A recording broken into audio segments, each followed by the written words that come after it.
away, away. Ooh, I thought it'd be me and you.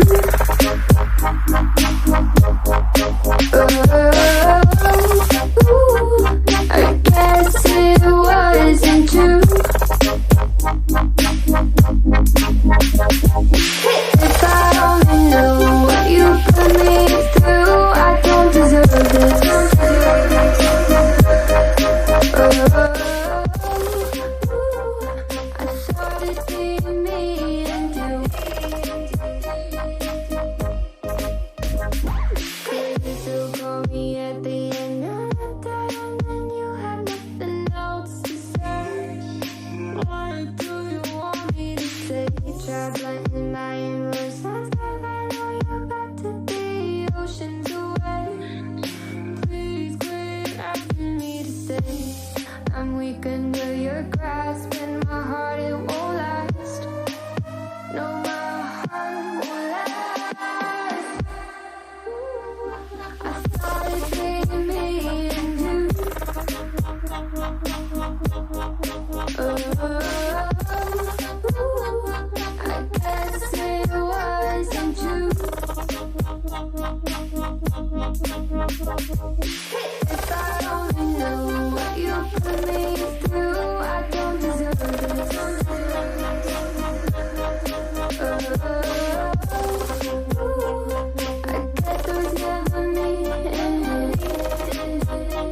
that better? I can turn myself up a bit more now. My camera is not working for my avatar software, so it's just kind of not moving.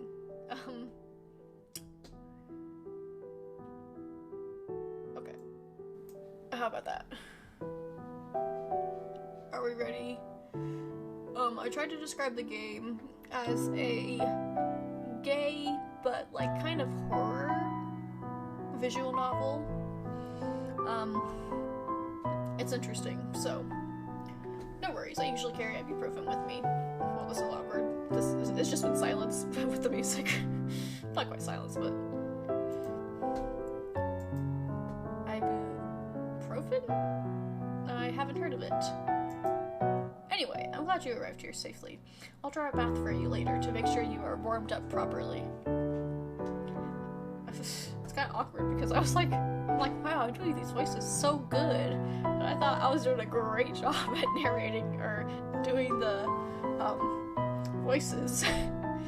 But yeah, I've technically already played this game. There's 3 parts to this game where you play in everyone's... No, you're totally good. It was completely me. I wasn't surprised that it was me at all. But yeah, so this game is technically in 3 parts where you go from the perspective of everyone. So right now we're in Emily's perspective. The next is Sophia's perspective, and I've done those 2, but I haven't done Lilica's perspective. So I do know kind of the backstory and whatnot.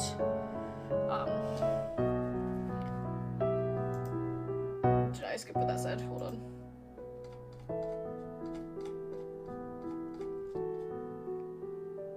Let's just say, do not trust Lilica. Anyway, I'm glad you arrived here safely. I'll draw a bath for you later to make sure you are warmed up properly.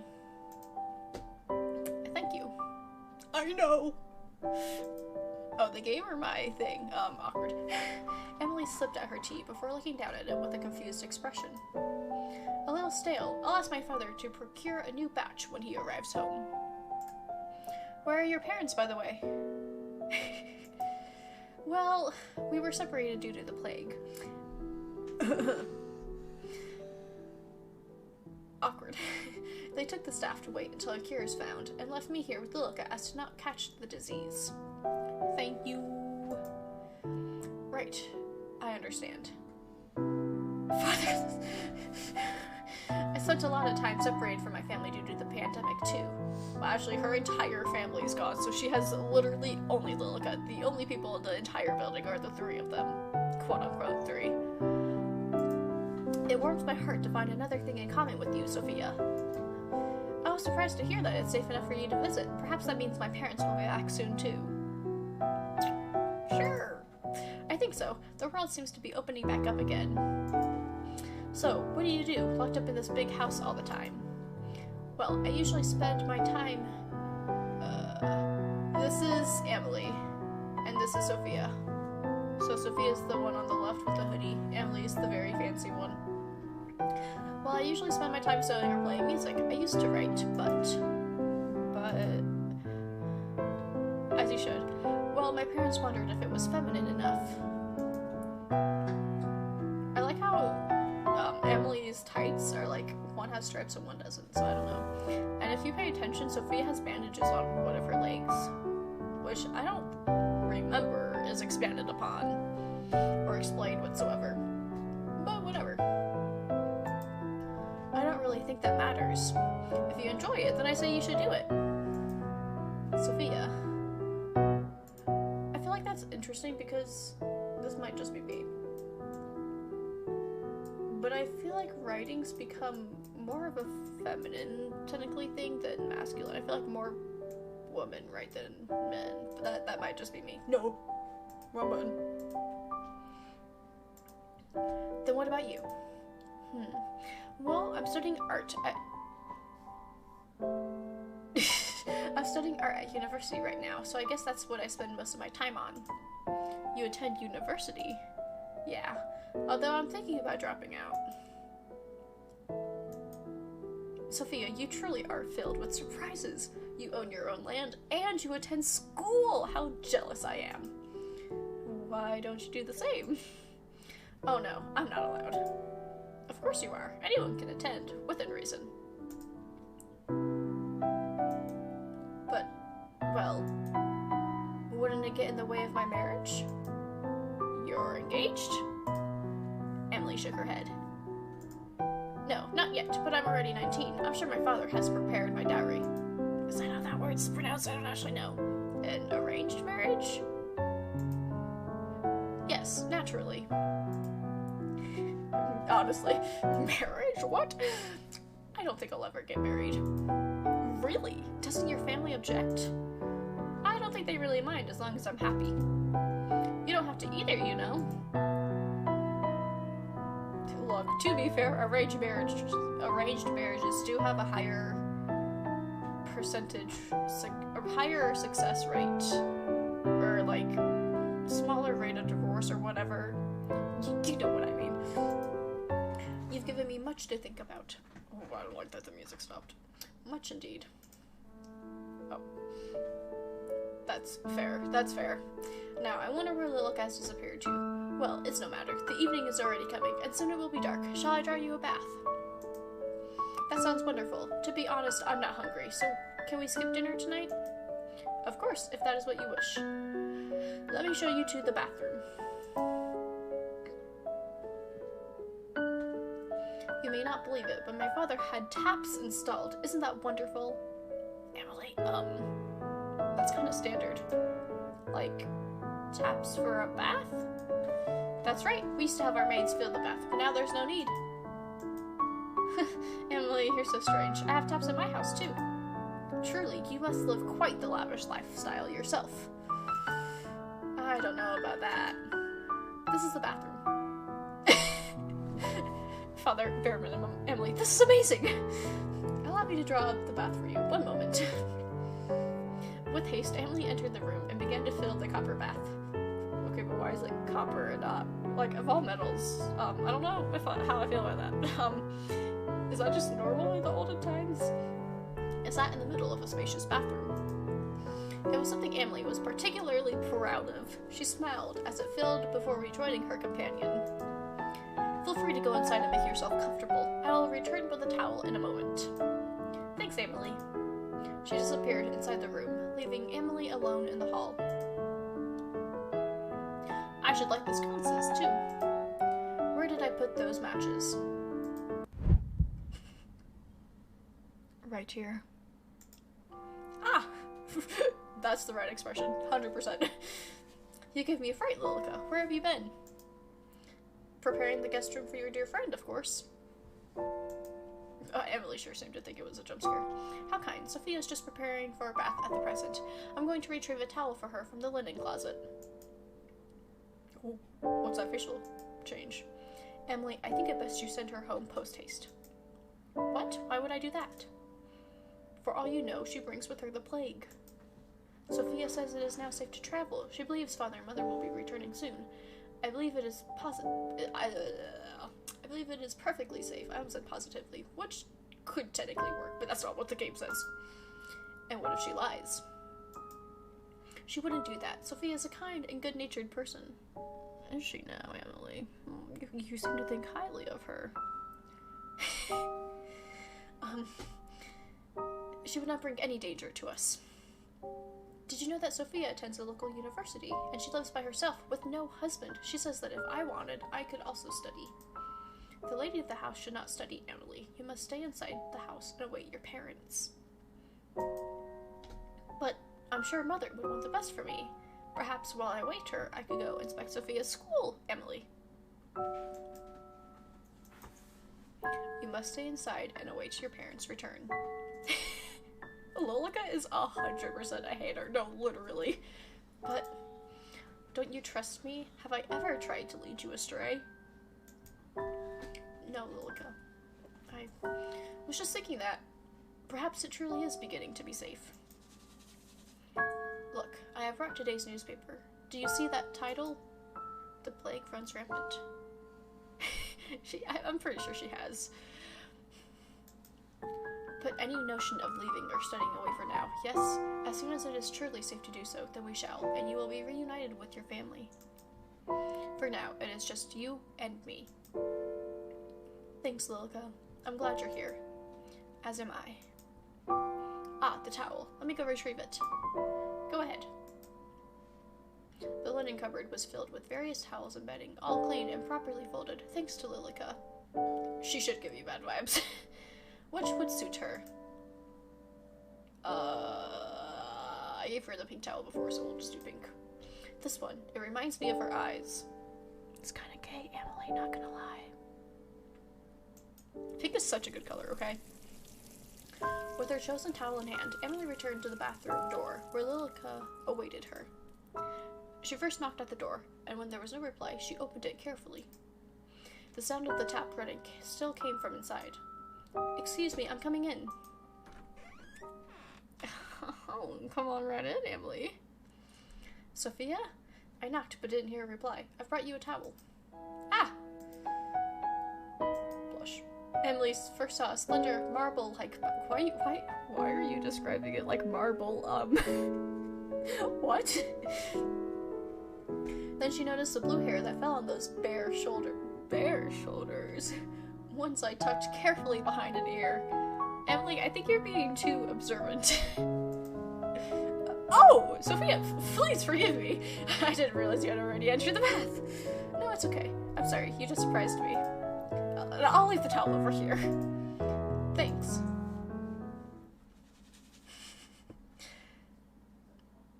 Back to silence. Did you tell her that she must depart? No, I got distracted by her sculpted bare back and shoulders. Is something the matter? Are you feeling unwell? Your face is bright red. Sophia will stay until she decides to leave. As you wish. I'm sorry, Lilica, but the image of that I forgot that he even said that. I literally just guessed. I'm like thinking about that back. The image of that small and beautiful back filled up Emily's mind. I believe it is only fair after she traveled so far, and she is my friend. I will finish preparing the guest room. Let me come help. Sophia, when you're done in there, you can come to your room. Oh. I don't know why I wasn't comprehending what was said. Very attractive friend. From the other side of the door, Sophia's voice came in return. Okay, thanks, Emily. Lilica's like, why didn't she say thanks to me? The guest bedroom was freshly cleaned, with new linen on the bed and a lit lantern beside it. You did a fine job of preparing the room so far. Thank you, Lilica. Anything for you. I was thinking, tomorrow, if the rain has cleared up, we could open the greenhouse again and have morning tea there. It's been so long since we last used it. Lilica does not like that idea. Didn't we already speak of this? You cannot leave the house. But surely the greenhouse would be safe. No one else uses it, and it is only a few steps from the back door. It is unsafe. You know this. What's gotten into you? Is it because of your friend? I just thought it would be nice to at least sit in the sun. Then you may sit by the window in the dining hall. Is it really so unsafe that even taking a foot outdoors would be dangerous? Yes. Sophia! I see you're done with the bath. Emily shook her head, trying to remove the image that was still plastered to it. Were you talking about... He'll catch cooties. Were you talking about the greenhouse? Yes. Did you see it when you arrived? I did, but it looked as if the plants inside had died. Oh, that's impossible. It's barely been any time at all since the gardeners left. I'm sure the plants inside are more sturdy than that. Well, even if they have died, maybe we could go in and replant some things tomorrow. How wonderful. Have you not heard a word I said? It is unsafe to do so. Oh. Oh, don't be such a spoil sport. I think it would be perfectly... Wow, if I can talk. Don't be such a spoil sport. I think it would be perfectly fine. I'm just talking too fast. That's what it is. Well, it's getting late now, so I'll leave you to retire. If you need anything, my room is just upstairs on the left. Good night, Sophia. Lilica left first. The door, which was still hanging slightly open, shifted as she went. Emily Could you stay for a while? Is something the matter? That's essentially what she's saying. Just a little homesick. Silence. Sophia sunk into the bed, sighing as her head hit the pillow. Wait, hold on. I have the perfect thing to interrupt the silence.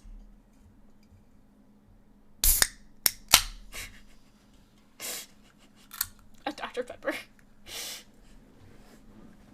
I don't remember if I already read this line. Sophia sunk into the bed, sighing as her head hit the pillow. Of course, why don't we chat for a while? Then come join me. Sophia gently put the spot beside her in the bed. In the bed? Okay. The bed was still rather firm, unused by many guests. Emily took a deep breath to calm her racing heart before she finally looked towards Sophia. Thanks for staying with me for a while. It's nothing to worry about. Truly, I wanted to spend more time with you, too. Really? You don't find me boring? You are the most interesting person I've ever met. Don't be silly. I am being completely honest. You are truly so unique. I think the same about you. I've never met anyone like you, really. You wrote so much about yourself, and yet seeing you in person, I fear there is still so much I don't know. There's plenty of time for us to tell each other everything. Then tell me something about yourself. Something you've never told anyone. Just gotta think real hard for a second here, guys.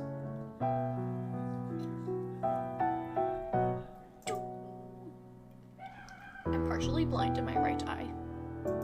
Really? How well can you see? It's okay, just a little blurry, really. Me without my glasses. You tell me something. Well, when I was 12, I stole the cookie jar from the kitchen and blamed my brother. He was scolded for hours. What a mischievous child. I'm sure your brother wasn't all too pleased. Actually, it was his idea. He knew I wanted it and told me to tell my parents it was him if I was asked. What a good brother. Where is he now? Did he go away with your parents? Emily shook her head. Uh-oh. He died when I was 16. How old is he now? 19, 3 years ago. Brother. Borther.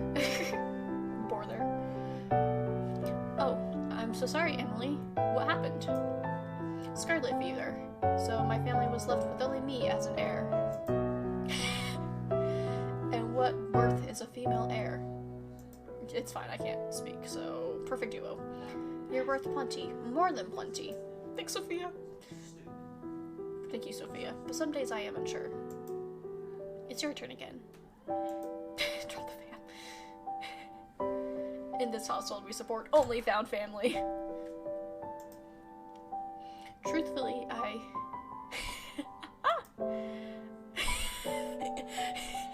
I said before I don't want to get married, but that's not exactly right. I do. I love how you go, marry Sophia instead, and Sophia's instantly. So about marriage. Oh? I just don't want a husband. Emily's gotta connect the dots. Then... I'm sorry, does it make you uncomfortable? No! I have also thought that I don't want a husband. I know. She's like the math meme of all the equations running around her head. Whenever my father has brought it up, I felt sick to my stomach. Emily, I think you're gay. How about coming away with me for a while? Away? Outside of the house? What about the sickness? It's okay now. You'll be okay. You could come stay at my house. I could show you around my school. You don't have to go through an arranged marriage if you don't want to. Go outside. Go outside. You would do that for me? All these traits can say. Okay, Lolica. You are my dearest friend, and I actually... Whoa. Lolica? At some point, the two women had gotten close enough together that they could feel each other's breath on their lips. The two parted with reddened cheeks, Emily quickly brushing her skirt off and standing up. We all know that's the one thing Lilica's good at, and it's not even good. I should be going to bed. Please, rest well. We can talk more about it in the morning, right? Right. Good night, Emily. I'll see you tomorrow. Lilica huffs and puffs. Lilica? It is late. You should retire to your bedroom. Yes, I shall. It's nice having someone else around, isn't it? I feel as if the manor is coming back to life. I hope we see Mother and Father soon. I'm sure we will. Shall I see you to bed? Yes, please. The hallway was darkened, with only a few sconces and candles lit along the way. Usually that would fill Emily with a sense of comfort, but right now the flickering flames seemed to make her feel distressed. Look, she's an empath. She's feeling Sophia's stress about the sun and banging. Whether that was because of the way her mind was racing, or the way her heart was beating, she didn't know.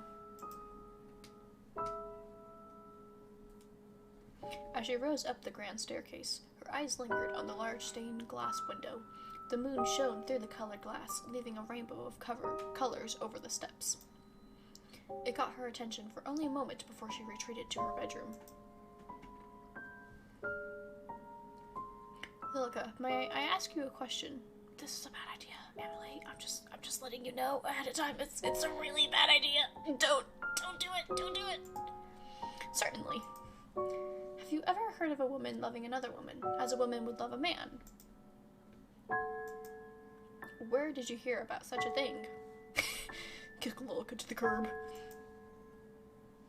Nowhere in particular. It was just a thought that came into my mind. I think you were overtired because of all the excitement, Emily. I think it best you get some rest. Yes, all right. Good night, Lilica. Good night, Emily. Lilica belonged to the streets. Lilica belonged to literally nothing. Good morning, Lilica. I was just on my way to see if Sophia has awakened yet. Oh, we're almost at the end of this part. Emily.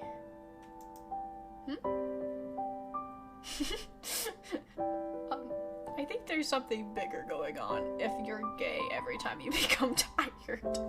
You might want to look into it more. Maybe it's not just because you're tired. Sophia disappeared during the night. I believe she went to the same place your parents went. Are you suggesting death? I don't... The way she words it. What? That cannot be right. Don't run, Emily. She's gotta check, babe. She gotta go check on her boo. Emily dashed down the hall and knocked quickly on the door to the guest bedroom, which fell open with no resistance. Inside, the bedding was disheveled, and her luggage was strewn about. This is not true. She wouldn't just leave without saying goodbye. Dearie me, I'm sorry. I told you it was a bad idea for anyone to visit, didn't I? Lilica, shut up, okay? Oh, Lilica, this isn't fair. I thought she said we would. There, come here. Lilica wrapped her thin arms around the young woman, gently patting her on the back. The scene can be kind of gay in a way, too. See, you shouldn't depend on anyone else. I'm here. I won't ever leave you. I feel like Lilica is gay for Emily, but Emily just sees Lilica as a friend, and Emily is gay for Sophia, and Sophia is equally gay for Emily. And so, Lilica, therefore, obviously hates Sophia. Emily clutched at her back, tears already falling from her eyes. We'll be together forever. The gay love triangle. Look, in order to have a love triangle, at least one person has to be gay, okay? Twilight is not a proper triangle. It's just two people liking one person. That's not a triangle. A triangle is 3 ways. Sighed Emily, one of one, together forever.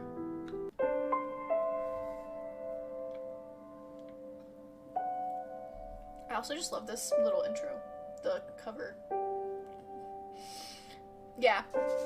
Because for it to be a proper love triangle, it would be like Jacob likes Bella, Bella likes Edward, and Edward likes Jacob, or like vice versa, you know? For a proper love triangle, there has to be at least one gay person. Okay, continue. Just kidding. Yours, Sophia.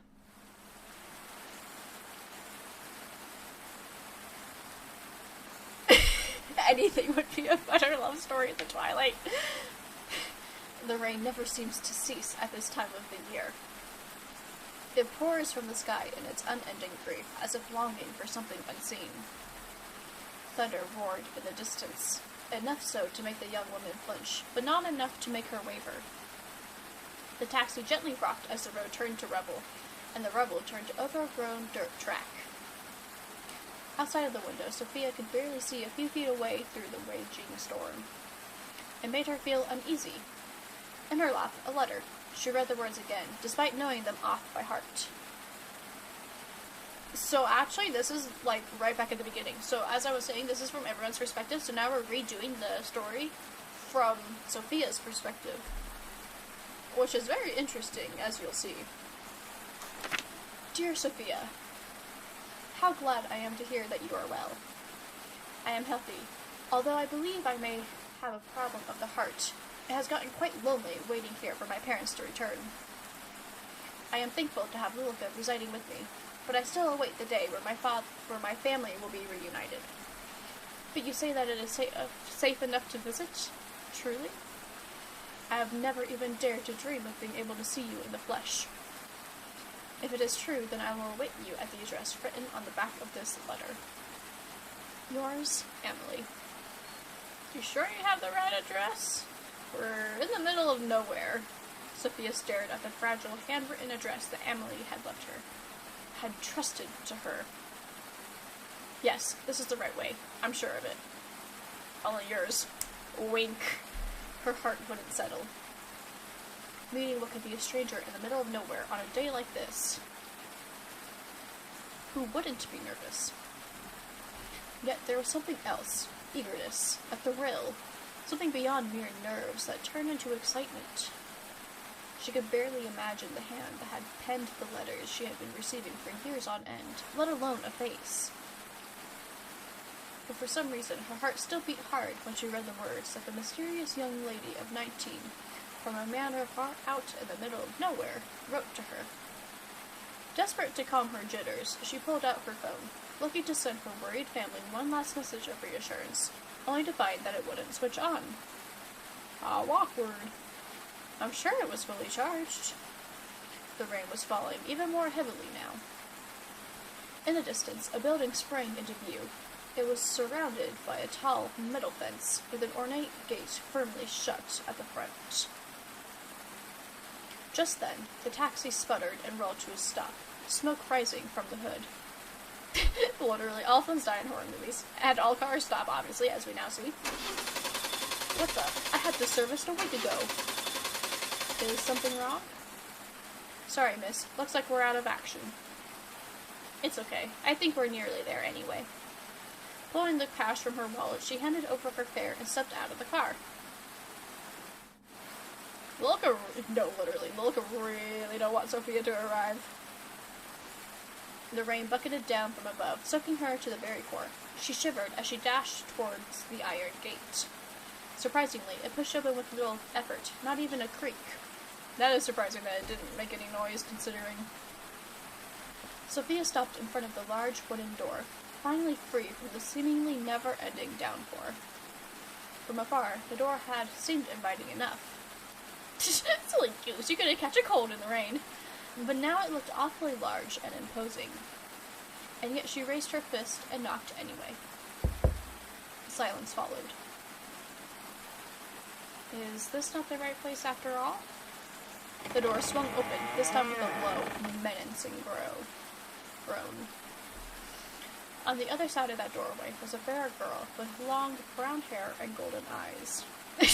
Go warm up in an ice and stranger's bed. Sophia, forgetting the fact that she was soaking wet, rushed forward and embraced the girl. Kinda gay, Sophia, not gonna lie. Emily! Sophia! Emily's gentle arms wrapped around Sophia's back in return, and finally all of Sophia's worries melted away. That would have been very awkward. Because we're gonna find out that Sophia can't actually see Lilica. But imagine if she could, and instead of it being Emily that was standing there, it was Lilica. because she just straight up was like, oh, person, it must be Emily. Imagine if it's Lilica and she just straight up goes, Emily, and hugs Lilica, and Lilica's like, get away from me.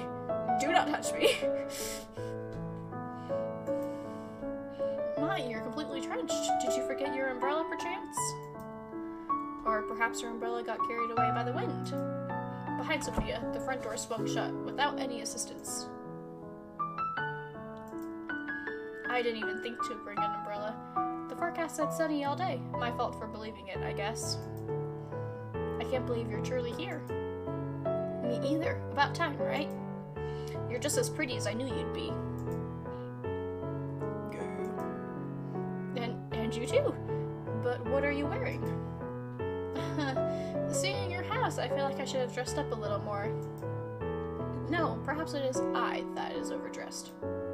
Sophia smiled. Somehow her dress sense seemed to fit her writing style perfectly.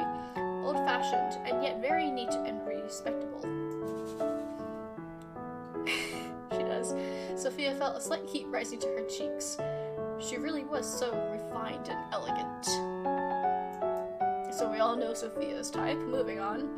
Pardon my manners. My dear friend Lilica is here too. I believe I wrote about her in the past. Remember, I've kept all of your letters safe. Don't worry. As you should. Sorry, but is there any chance you have a towel? Of course, my apologies. I would usually have someone here to attend to us, but everyone's been sent home. Only the three of us remain.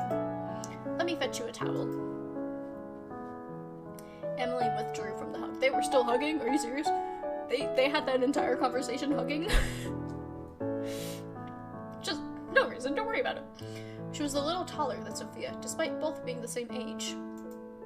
Sophia peered up at her from below before she disappeared down a hallway and into another room. That was a long hug. This really is a manor.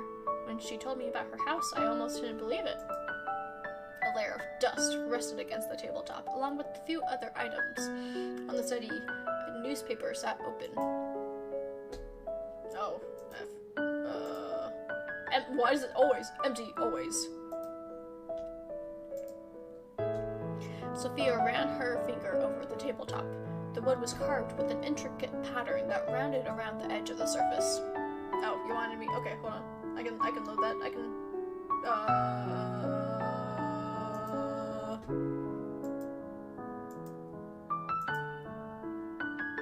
That never happened.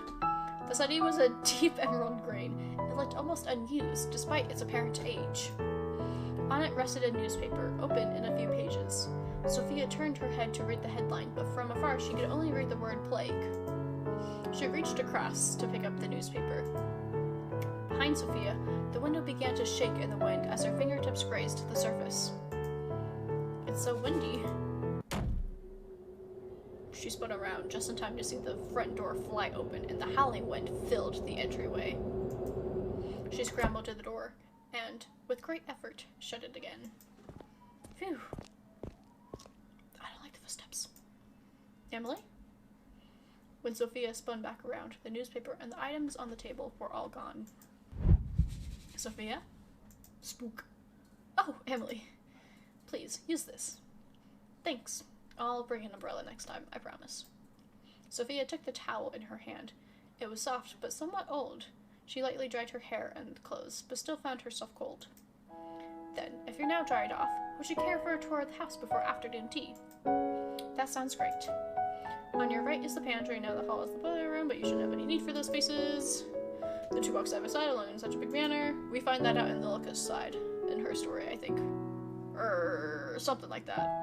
I don't know. I seem to know all of the three perspectives, and yet I've only actually done two of them, because I still had the third to be done.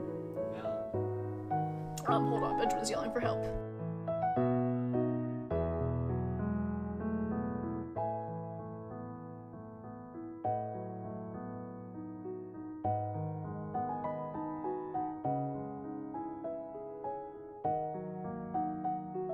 Just kidding, he was saying help because Puppy was looking at him. These are all guest bedrooms. I've prepared this one for your use. If you find anything not to your standards, you can let myself or Lilica know. Emily, I have a feeling your standards are much higher than mine. I've never been in a house house that looks like this? No, is your home not similar? Well, it's a lot smaller. There's no shame. You own your own property. Yeah, recently bought it with your husband. What? No, of course not. Not married. Your father let you buy property on your own. I just realized I was probably technically muted during this whole part, so I should probably keep actually saying it. Emily, you speak just like how you write. I'm so surprised. And you speak quite casually. People usually say that about me. Being here around you makes me want to be more formal. Oh, I wasn't muted at this part? Okay. What needs there for a formality between friends? Skipping, that's your two. This is the living room, dining room, afternoon tea in the sitting room, so many rooms. Upstairs is my bedroom, the master bedroom. Don't enter, though. Belongs to parents. From the landing below, Sophia could see the door to the master bedroom. For some reason, her eyes were glued to it. I'm just, like, rushing over the parts, the dialogue, as we already, like, went through the dialogue. Come inside!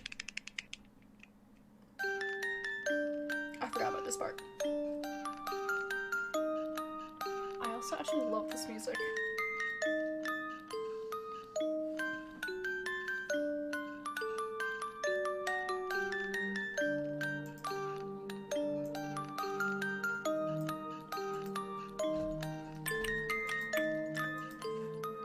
Come open the door. We're waiting for you. You're gonna jump. Bullock is gonna jump Sophia. Of course, I won't go poking around anyway. Sophia shook her head, and time seemed to resume around her.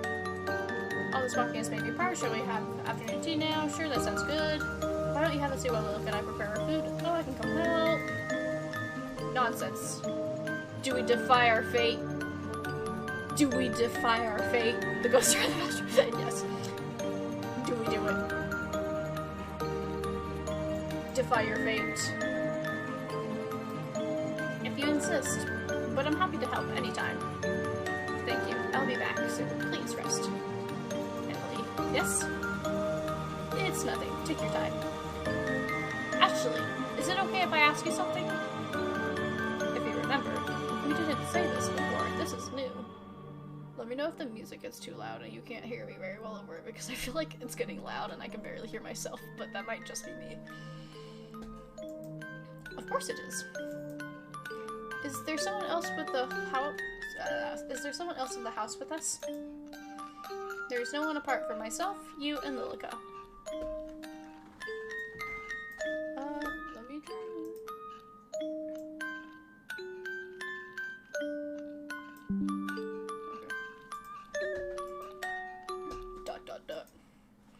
And Lilica is...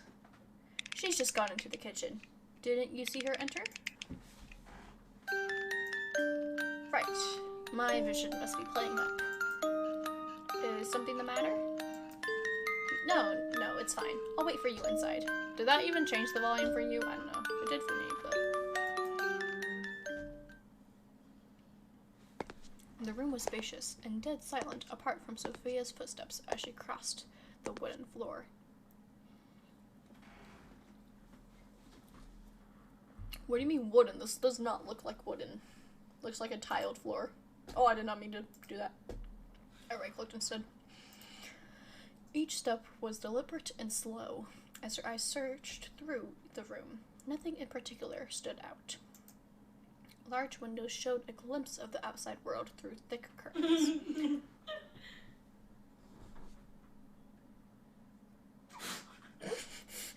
Nova laughs in the background. I just turned to look at her and she laughs. The rain was still coming down hard, obscuring her view. The windows shook every now and then, but the wind had seemed to die down a little. Oh, did Nova's laughing scare you? Behind her, a chair at the dining table had been pulled out, as if it were waiting for her to sit down. Emily, was that you? Emily? Her hand rested against her chest, begging her heart to calm. Or Lilica? Close enough. Ghost, Lilica, same thing. Whether hollow laugh sounded through the room or not, she wasn't sure. She quietly sat down in the seat that was left for her. I mean, it'd be rude to not, right? The table was already set, but once again she noticed a thin layer of dust on the surface. Through the silence, Sophia could hear it again. Footsteps. But this time from directly above. The master bedroom? In front of her very eyes. Oh, I forgot. Trigger warning, y'all. I forgot about this part, actually. Trigger warning. In front of her I mean, it's kind of too late, but Sophia watched the scene unfold. She will erase the existence. A woman, not older than 40, removed her shoes and stepped onto the table, yet nothing was disturbed. Okay, but why'd she take off her shoes first? She reached up and took hold of the noose. The rope wrapped around her neck, like the finest pearl necklace. Join me. The woman's eyes locked onto Sophia's. Her hand was outstretched. She don't want shoes on the table. Wow, goodness me, you are completely right. Waiting to be taken. A rusty smell filled her nose, accented with the faint smell of perfume. I'm gonna turn the music down because I think it's gonna get a little loud in a second here. Like I did earlier. Sophia shivered in response, her breath frosty on her lips. I love the emojis. She reached for the hand, slowly. I'm back! Ah! Sophia? Defy! I'm not sure remember what happens if you don't click defy. Maybe we'll find out next time. Because I'm pretty sure there's another time. Oh, Emily. I'm sorry, you scared me. Gotta save the waifu. Is everything alright? Sophia stared at the spot the woman was only a moment ago. Both she and the noose had disappeared. Had disappeared. Help, they're scary. Emily, Mom, come pick me up, I'm scared. Something is the matter, isn't it? Did something happen within this room? Happen? What exactly do you mean? Did a woman with brown hair, tied into a bun, and dark green dress ever live here? Well, it sounds to me like you're describing my mother. Your mother? Yes, she's just as you described. But you couldn't have seen her here. She's still away. The ghost was so smart. Emily's mom, foresaw this. She knew to take off her shoes so that there would be no evidence. Right. I have a spoiler for you. Her mom died long ago. Let me pour us tea before it gets cold. Love it. Control-Alt-Delete. Will Lilica be joining us? Breathe it. I believe so. Was she here a moment ago? No, she wasn't here. How strange. She told me she was coming to sit with you. Perhaps she's gotten herself busy with something else. Should we wait? There's no need. It would be sad to let the tea go cold. Sophia watched as the tea filled 2 out of 3 of the cups. The third cup sat empty. For some reason, the very sight filled her with dread. Lilica's gonna come on you. She picked up the cup and brought it to her lips. It was green tea. The taste was bitter and musty. With her heart on edge, she placed the cup back down on the saucer, smiling towards Emily. Did you have much trouble getting here? A little. My ride broke down, so I had to walk for a bit. Broke down. I'm so sorry. It's okay, just a little rain. I just wouldn't want you to catch a fever. I usually carry ibuprofen. Haven't heard of it. Anyway, glad you arrived safely. Draw a bath. Thank you. Emily sipped at her tea before looking down at it with a confused expression. Spooky, scary skeletons. A little stale. I'll ask my father to procure a new batch when he arrives home. Where are your parents, by the way? Well, we were separated due to the plague. We took the stuff. Me and Lilica are here, right? I understand. Spent a lot of time separated because of the pandemic. Whereas my heart that we have so much in common. I was surprised to hear that it's safe to visit. Maybe they'll be back. Yeah, the world's opening back up. What do you do? Sewing or playing music. Used to write, but it's masculine, apparently. Don't really think that matters. Sophia, then what about you? Studying art at university, although thinking about dropping out. Truly surprises. Truly filled with surprises. Why don't you do the same? No, not allowed. Of course you are. But, well, when did it get in the way of my marriage? Don't worry about it. She just has a seed of Menafin, okay? You're engaged. Emily shook her head. No, not yet, but 19. Am I good? The Streamlab said that stream went down. Okay, okay. Marriage to Sophia. Of course, if that's what you wish, let me show you to the bathroom. Before she left the room, Sophia took one last look back where the... Oh. Before she left the room, Sophia took one last look back at where that noose once hung. Oh, did I accidentally skip a word? Whatever. May not believe it, but we got taps, like taps for a bath. That's right, we used to have a race for the bath, but now there's no need. So strange, truly, lavish lifestyle, don't know about that. This bathroom, allow me to draw a bath for you, one moment. Alone in the hallway, Sophia peered back up the grand staircase past the large, stained glass window, and at that dark door, shut tight. A moment later, Emily popped out of the bathroom. Feel free to go inside and make yourself comfortable. I'll return with a towel in a moment. Thanks, Emily. Water spewed from the rusted pipes into the steel-lined wooden bathtub. Didn't she say it was copper? Okay. Everything else was silent. Sophia took careful steps forward and peered into the bath. All seemed normal. With a sigh, bathtub a ghost? She finally let her shoulders relax, yet in her mind, all she could see was that woman with her outstretched hand reaching towards her. She clutched her hand to her chest. It still shook. Oh! Sophia stumbled forward until her hands rested on either side of the washroom basin. Her fingers held on tight until her knuckles were bone white. No one actually exists. Sophia exists, okay? She got a phone. And the taxi driver. It's okay, Sophia. You're just tired. Her eyes traveled up to the mirror.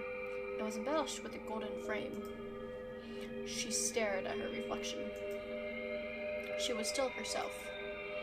It was all a figment of her imagination.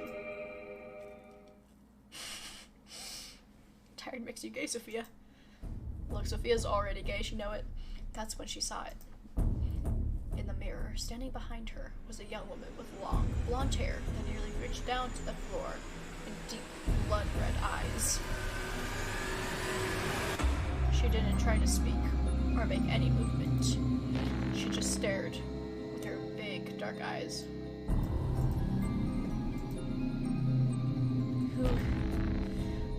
Sophia wanted to spin around to confront the girl. Her whole body was frozen stiff.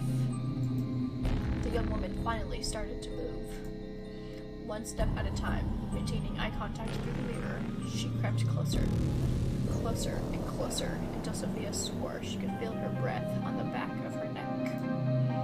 Her mouth seemed to be moving, but no words escaped her lips.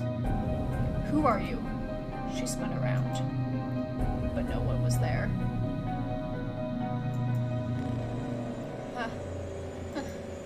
The water overflowed from the tub, spilling out over the floor. Sophia rushed forward to turn off the tap, and noticed it. The water that came from the tap was red. A dark, deep red. She hurriedly turned the tap for what felt like forever, and it finally stopped. Why did your color change? You went from like a blue on my screen to a green.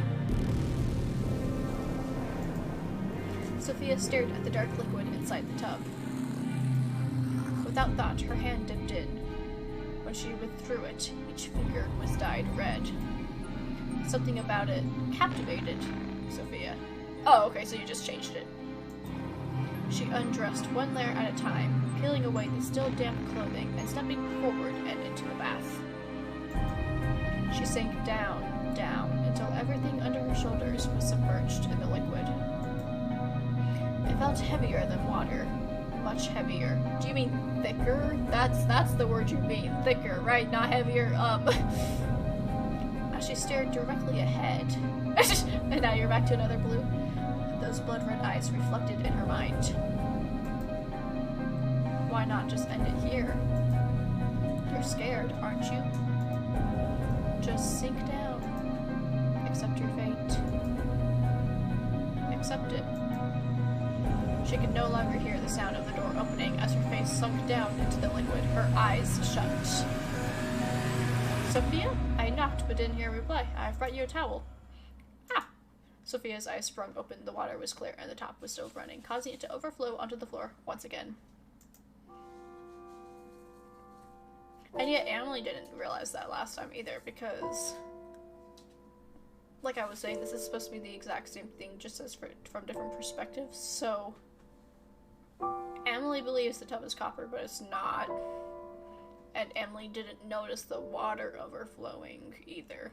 Or the water being red, for that matter. Sophia drew her knees to her chest. Still facing away from Emily's voice, heat rose to her cheeks. Being seen like this, by her. Oh, Sophia, please forgive me. I didn't realize you had already entered the bath. No, it's okay. I'm sorry. You just surprised me. I'll leave the towel over here. Thanks. It goes from scared to in love. The door shut again. Sophia finally turned back to look at where Emily once stood. No one was there anymore. Not Emily, not a woman in long green dress, or a young lady with blonde hair. She sighed. What's going on? She sank into the water, although this time fully conscious of what she was doing. Not feeling all that much better, she stepped out and took hold of the towel that Emily had left for her. Water fell from her body as she stared at the cloth. Are you ready? The towel was pink, similar to her favorite hoodie. But wait for it. The towel was old and full of holes and what seemed to be burn marks. Reluctantly, she wrapped it around her body. From outside the door, Emily's voice called out to her. Let me come help. Sophia, when you're done in there, you can come to your room. Okay, thanks, Emily. Who is she helping? Lilica? She shivered. The room had become awfully cold, and the towel did little to bring her warmth. She picked up her discarded clothes and redressed. I'm sure the clothes aren't going to help either, considering that they're still damp, especially more so considering they were on the floor, and you, like, overflowed the tub. Her clothes felt foreign and wrong on her. Sophia took a deep breath, then swallowed hard. I'm okay. War with wife. The hall was already darkened, with no light spilling in from the windows. A few sconces attached to the wall were lit with live flames, but it offered little in the way of calming her. Step, step, step. The floor creaked under her weight. She stopped outside of her bedroom. Inside, she could hear talking. She put her ear to the door. Didn't we already speak of this? You cannot leave the house. But surely the greenhouse would be safe. No one else uses it, and it is only a few steps from the back door. It is unsafe. You know this. What's gotten into you? Is it because of your friend?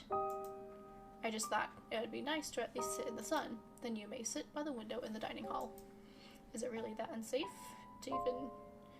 is it really so unsafe that even taking a foot outdoors would be so dangerous? Yes. Sophia opened the door and entered the room.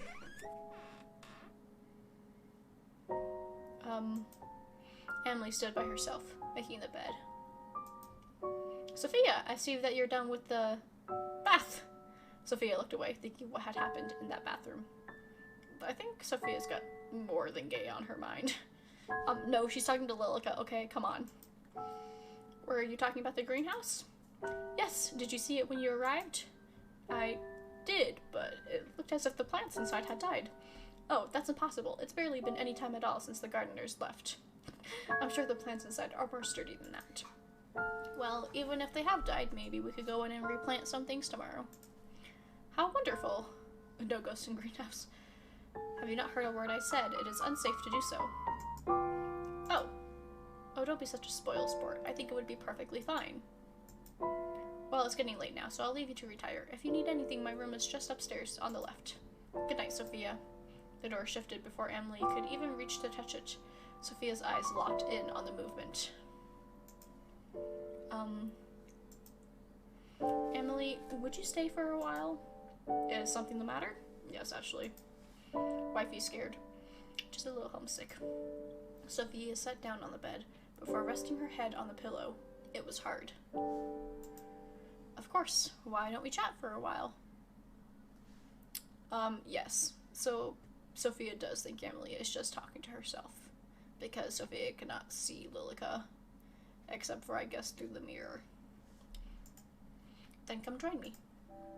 Sophia gently pet the spot beside her in the bed. In the bed? Okay. Sophia looked toward Emily in the low light. Right now, she seemed hauntingly beautiful. As if she were nothing more than a ghost. Thanks for staying with me for a while. It's nothing to worry about. Truly, I wanted to spend more time with you too. Really? Hauntingly. Like a ghost. You know. I wonder why. You don't find me boring. You're the most interesting person I've ever met. Don't be silly. Being honest. You're truly unique. I think the same of you. What was the last thing we just said? I've never met anyone like you, really. Her mind flashed back to all she had seen. Really, she truly had never met anyone like Emily. You wrote so much about yourself. There's still so much time. Then tell me something about yourself. Partially blind in my right eye, really? Just a little blurry. You tell me something. Tell me something, she thought. Tell me what's going on here. Tell me I'm not insane. My mind just linked this to Feyre and Rhysand's, like, thought exchange thing that they do too. It is very similar. They're like, tell me a thing nobody knows. Well, I guess that's what the bone carver said, but Rhysand's like, my knee still hurts from the war.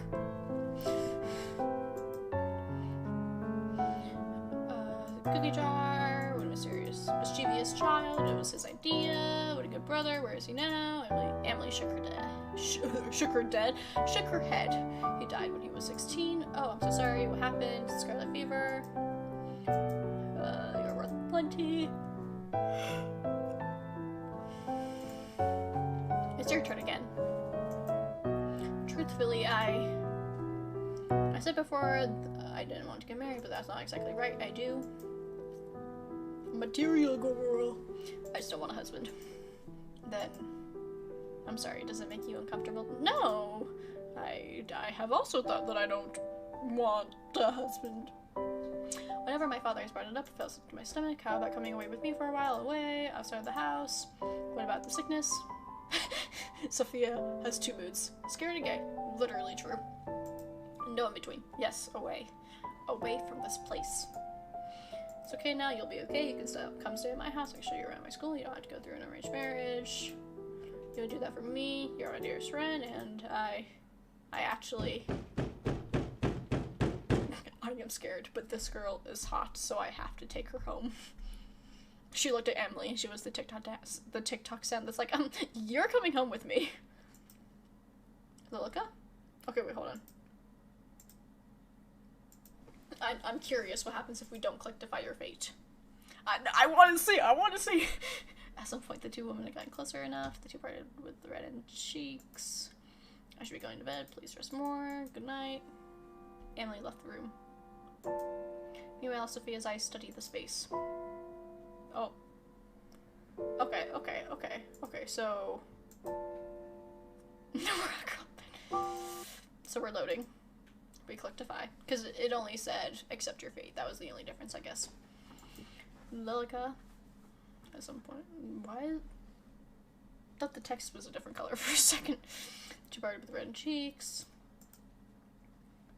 Is the text I feel like... Am I blind or is the text a different color? Good night. I'll see you tomorrow. Emily, wait a minute. Yes? What does Lilica look like? What a funny question. You've seen her plenty of times already. With my eye, I sometimes struggle a little. 100%. Right, my apologies.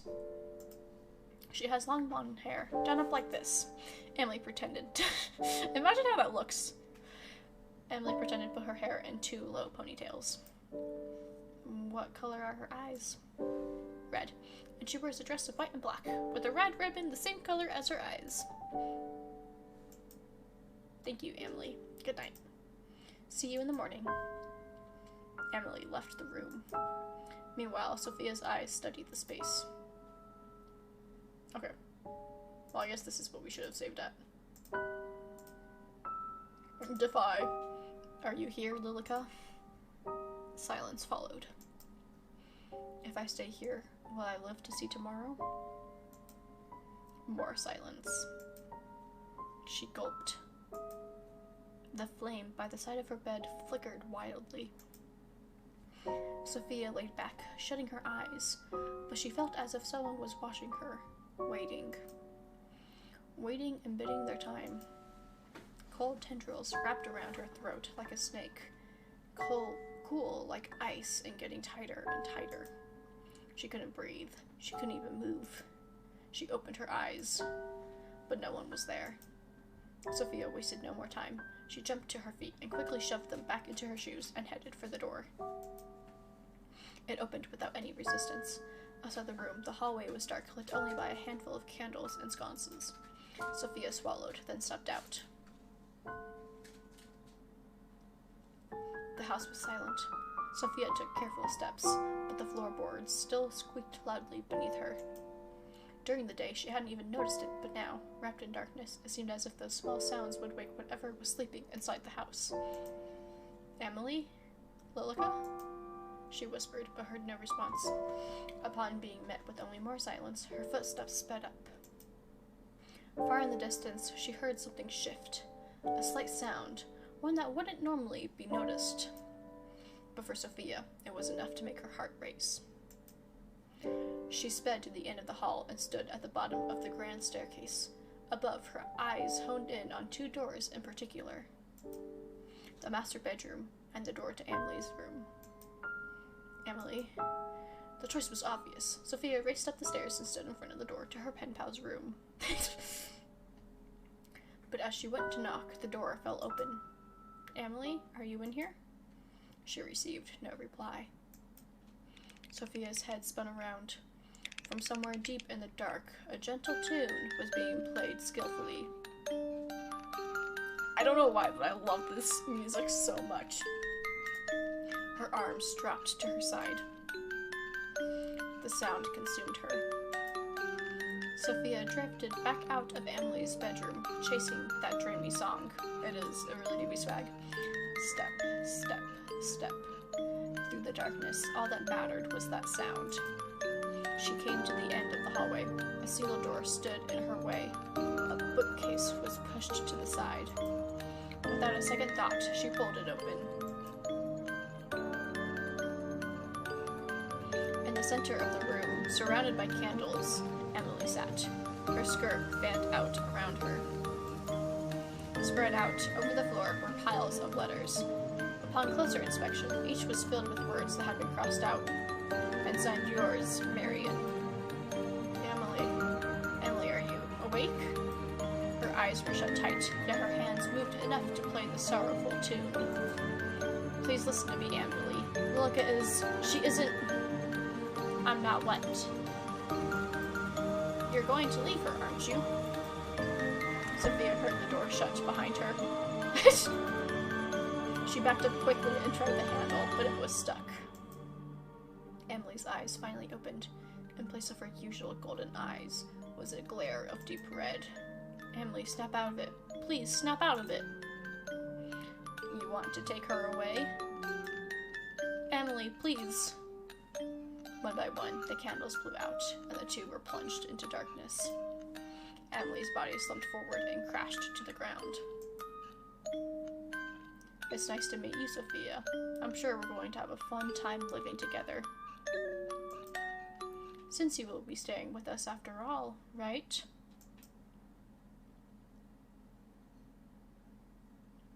Sophia, two of us. Two of two. Stay with us. No.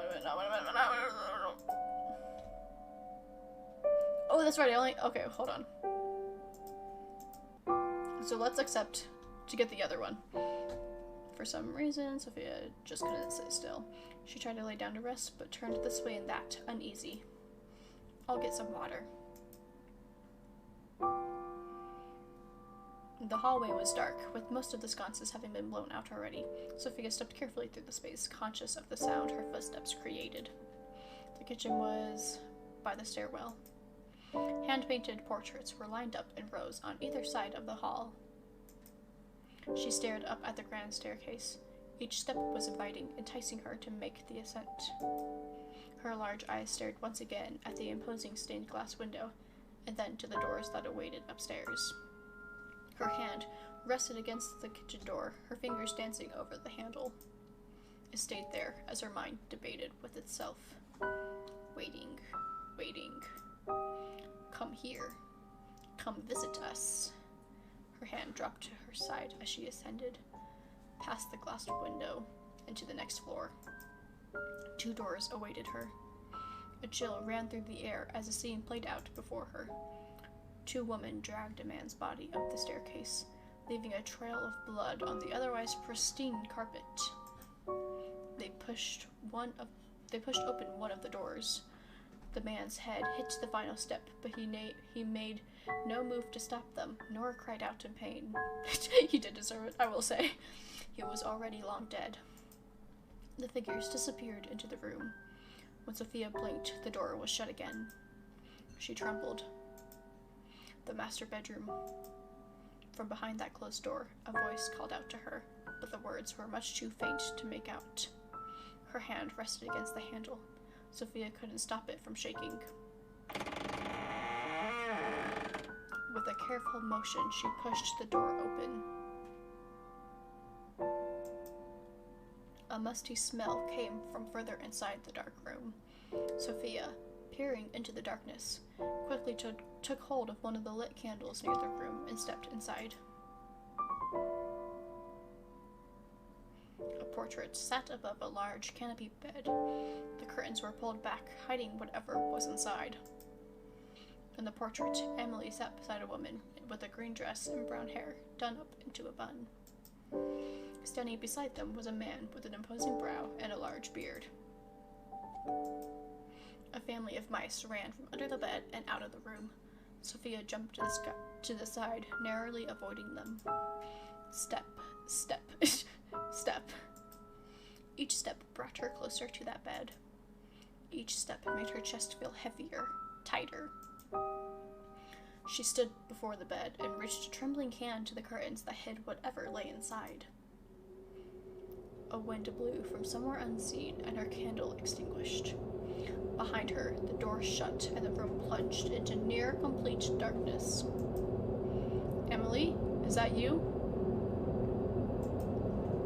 I'm sorry I came in here after you asked me not to. I'll just go now, okay? Her body fell forward before she had a moment to react. She tumbled through the curtains and landed on something hard that rested on the bed. What? The curtains flew open and the moon shone from outside.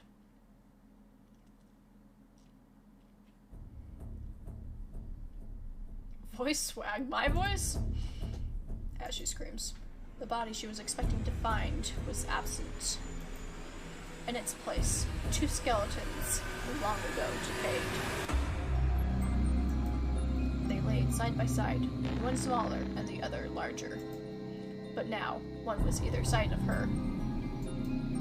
Her scream pierced through the air, but no one came running. She tried desperately to squirm, to run, but it felt as if something was sitting on her, holding her down. As she struggled, she saw it. 2 dark, red eyes hanging above her, watching. You won't take her away from me. Cuddle you to sleep.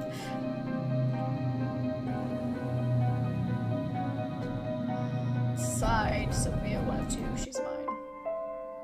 Something got, yeah. Okay. I don't know why it shakes. Look at why you gotta shake like that.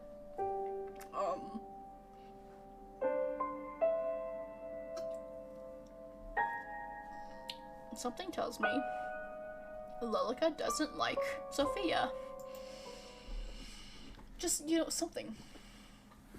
The rain never seems to cease at this time of the year, forcing the sky in its unending break, as if longing for something unseen. Then a word in the distance. The woman sat beside a man. Oh. The woman sat beside a man with an imposing brow and a large beard. The man wheezed and coughed, but kept hold of the newspaper in his hands. The front page read the following: The Great Plague of London, 7,000 deceased. We're in Lilica's point of view now, okay? The man frowned at the words. So this is where we learn more of the backstory for Lilica and, like, what's going on. This is the man that we kill, okay? This is a man that we just saw dead. Don't worry, he doesn't live. How utterly preposterous. What on earth are the physicians doing? The lady next to him coughed into her handkerchief. When she pulled it away from her mouth, it was stained red with blood. I am sure they are trying their best, my dear. Their best is going to kill everyone. Forget this rubbish. Emily is still well and finally of age to marry.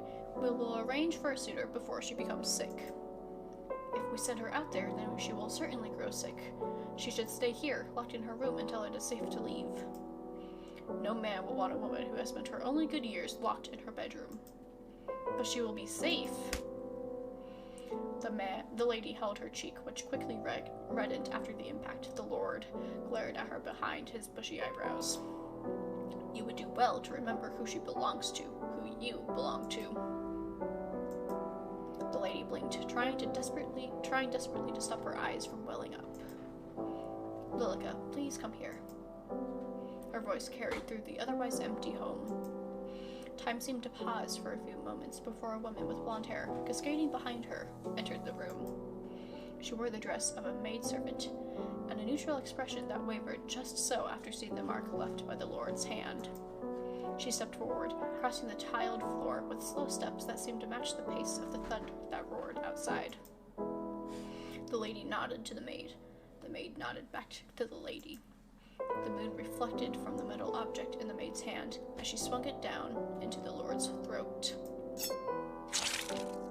He let out a gargled scream. Blood spluttered out from his mouth as he tried to speak, tried to yell, but it was too late. You've never liked a murder more. He fell forward onto the floor, and the tiles darkened into a crimson red. He squirmed and crawled, searching for something that no one would ever know, before he fell until he fell still only a few moments later. The lady stared at the scene. Her heart raced, and a laugh escaped her lips. Finally. You'll never hurt Emily. I hope you rot in hell. The maid wiped the knife against a small white hand towel. The stains would never be fully removed. My lady, I will deal with the body. I will help you. He is too much for you to carry alone. But my lady, you are sick, and I will get no better sitting here. The two grabbed him by an arm each and dragged him towards the stairwell, leaving a trail of blood in their wake.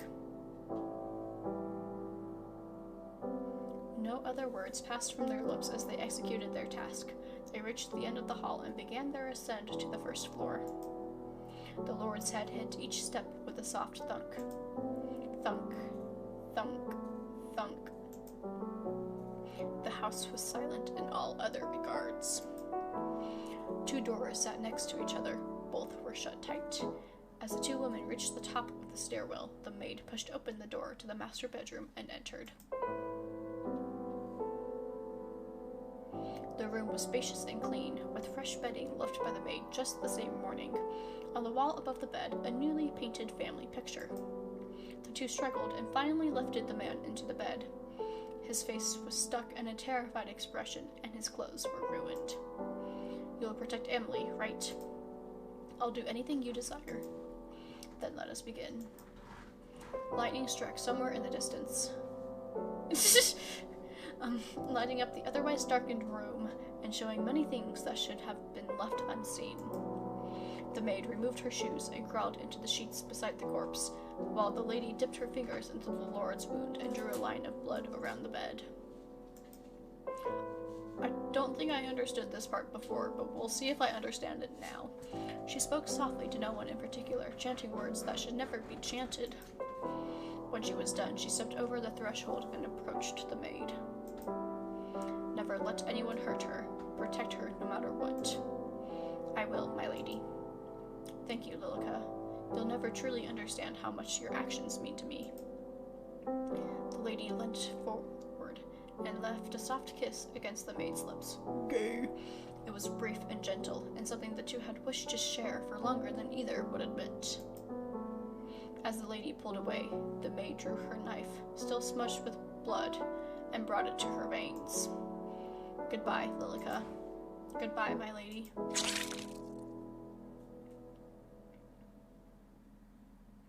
The maid bled out slowly, painfully slowly. The lady gasped for air and clawed at her neck. Everything in the manor became still. Everything apart from a young lady named Emily, who sat in her bed upright, feeling a deep dread in the pit of her stomach, and another young lady named Lilica, who stood over two corpses lying beside each other in bed. Oh, no, stop! What did you do? What did you do? Moderator! Not moderator! Streamlabs, what did you do?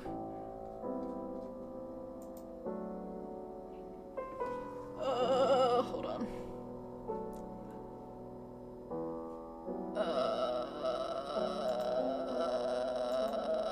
Can you oh, okay. I was like, Streamlabs, what did you do? I forgot that I turned that on.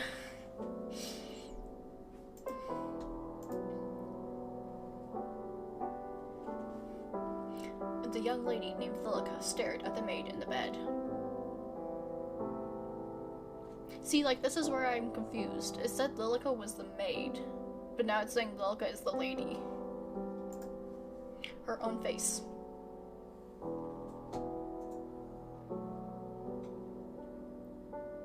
Because, like, it seems like for some reason Lilica killed herself, but that led to Lilica and the lady switching bodies, kind of, in the sense. And so the lady was dead and Lilica was alive. In her own body, though, not in the lady's body, so they kind of swap places. But then why didn't they just kill the lady in the first place? Why not do that instead of having Lilica kill herself and then kind of swap like that?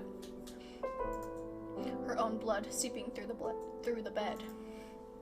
And yet, here she stood. She looked at herself in the mirror and saw a different person entirely. She was no longer the maid. Yeah, like, exactly. She was Lilica. Even though the lady was talking as if the maid was Lilica. I don't understand this. Her voice was softer, her hair longer. It worked. 'Cause the lady had brown hair. Right? The lady is her mom. But she's dead. But Lilica's the one who was stabbed, and I don't understand. When she turned back towards it, probably, but what I'm confused about is that it's saying, oh, Lilica was the maid. But now it's like, oh, I'm a new person. I'm now Lilica. Even though that's who she was already. I don't know. Both of the bodies were gone. And in their places, two skeletons. How long has it been? Yeah, I guess. I don't know. She walked towards the door and found it locked. Digging through the tattered clothes of the long-dead maid, she retrieved the key and opened it. The door beside the master bedroom sat ajar just enough for Lilica to peer in. Emily sat on the end of her bed, staring at herself in a small handheld mirror while brushing her hair. She hummed a quiet tune, but froze as her eyes met Lilica's. Who are you? I am Lilica. Lilica? But your mother told me that you had a name Lilica. What a coincidence. What are you doing here? How long has your mother been gone? My mother? I saw her. She frowned and clutched her head as if she couldn't quite remember. I saw her just this morning. I see. Your parents have left to be cured of the plague. They've asked me to stay with you until they can return. Really? Akira truly exists? That's right. So until then, how about we be friends? Emily's face lit up, and their eternal friendship began. How many years had passed since that day? Neither could tell. Time seemed to stand still within that manor, out in a field in the middle of nowhere. And that's the way Lilica wished it to stay. Lilica, a letter has arrived. What? Her blood ran cold as Emily stared at the envelope in her hands. When was the last time we had a letter? How exciting. Perhaps it's Mother, writing that she will return soon. Perhaps so. Oh. Oh. It seems to be addressed to someone else entirely. Perhaps it was brought here by mistake. I'm sure there's gonna be an option, so we're gonna... Then we had best send it back. Give it to me and I'll have it returned. Oh... No. A peek wouldn't hurt, don't you think? Uh-oh. Lilica watched as the first crack formed in her fragile world. I will dispose of it immediately. Give it to me. But it was too late. The letter inside had already been let loose, and Emily's eyes had already taken in the words left for someone else. Sophia. Lilica, I think I will write back. I will let her know that I received the letter by mistake. Yeah, like, because they're saying it takes place in Scarlet Fever and Plague. So, Emily is from that time. And Lilica and the mom or something have some sort of spell that have stuck them in this little bubble, which is why there was so much dust that Sophia had noticed.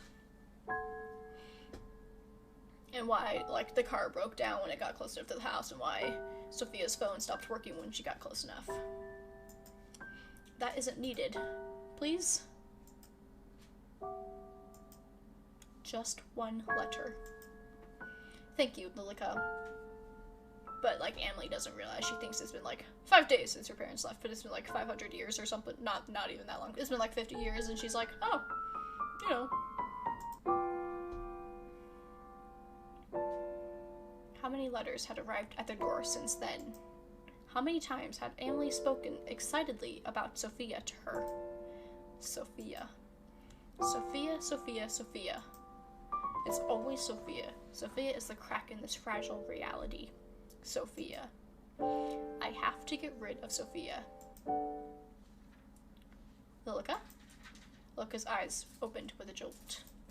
I'm sorry, I'm a little tired. What did you say? Sophia says she's coming to visit.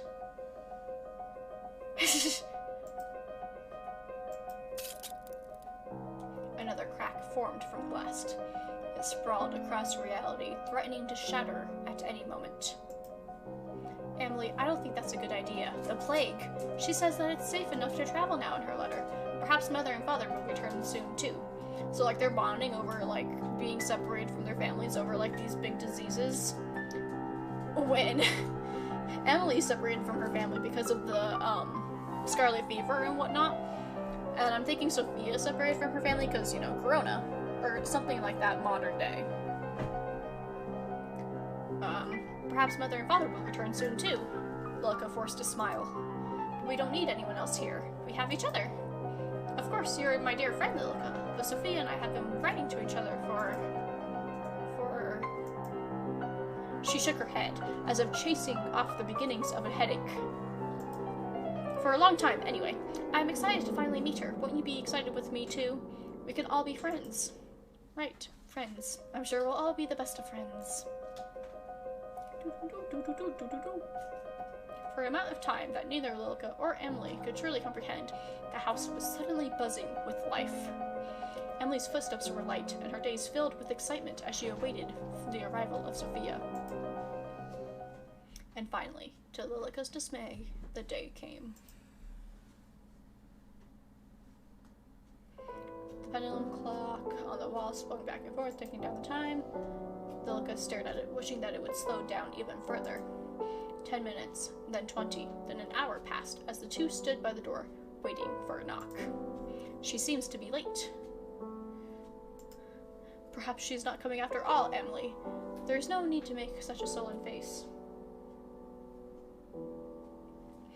Perhaps this is for the best. She wrote that she would be here, so I shall wait. With her face hidden from Emily, Lilica scowled. Do you truly believe it's safe to have visitors during the outbreak? Lilica, I believe we have been isolated long enough, and Sophia has written that it is safe. I trust her word. She would not endanger us. And if your pen pal turns out to be a robber in disguise, what then? Emily smiled to Lilica's dismay. She has a way with words that only a woman could have. Lady robber, then nonsense. By the way, Lilica, have you seen my letters? I can't say that I have. A knock sounded at the door, instantly halting their conversation. Emily rose from her place and took a steady step forward before Lilica raised a hand to her. Allow me to see if she should truly be allowed entry. The door groaned as it slowly swung open and revealed the young woman who knocked at the door. She was drenched from head to toe.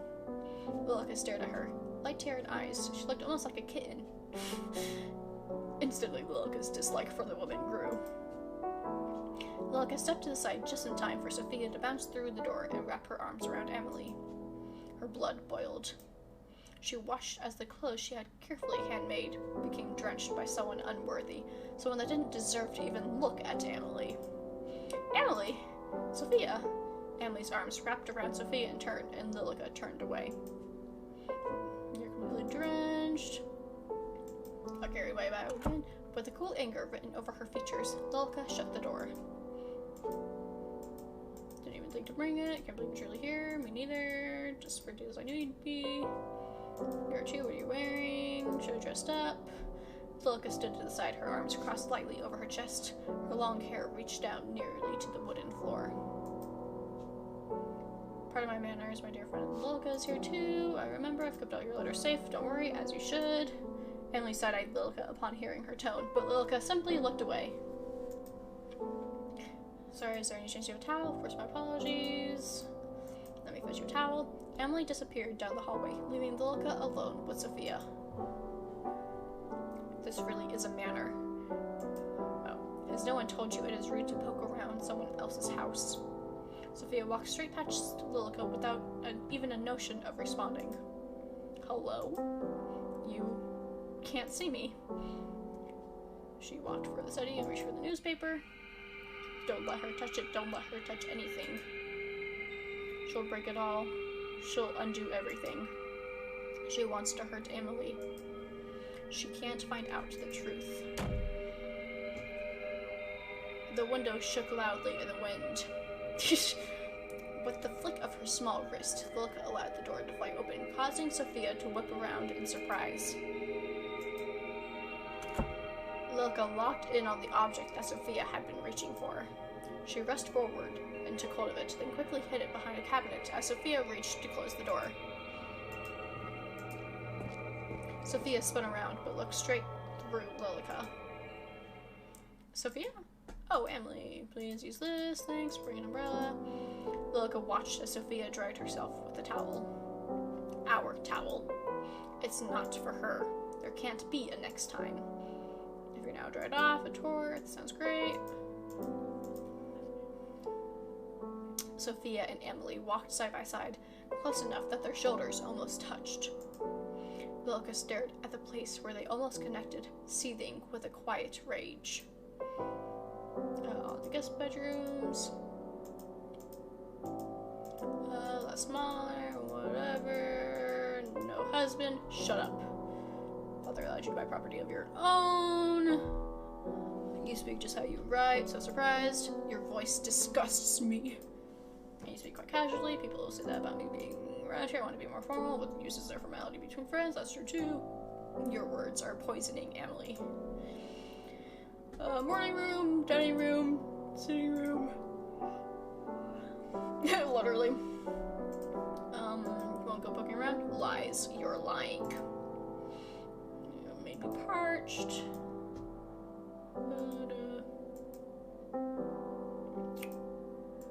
Happy to help. Sophia slipped through a doorway and disappeared. Emily smiled widely, while Lilica just stared blankly ahead. Oh, stared ahead blankly, close enough, whatever. Isn't this lovely, Lilica, to have a new face in the house? It feels like forever.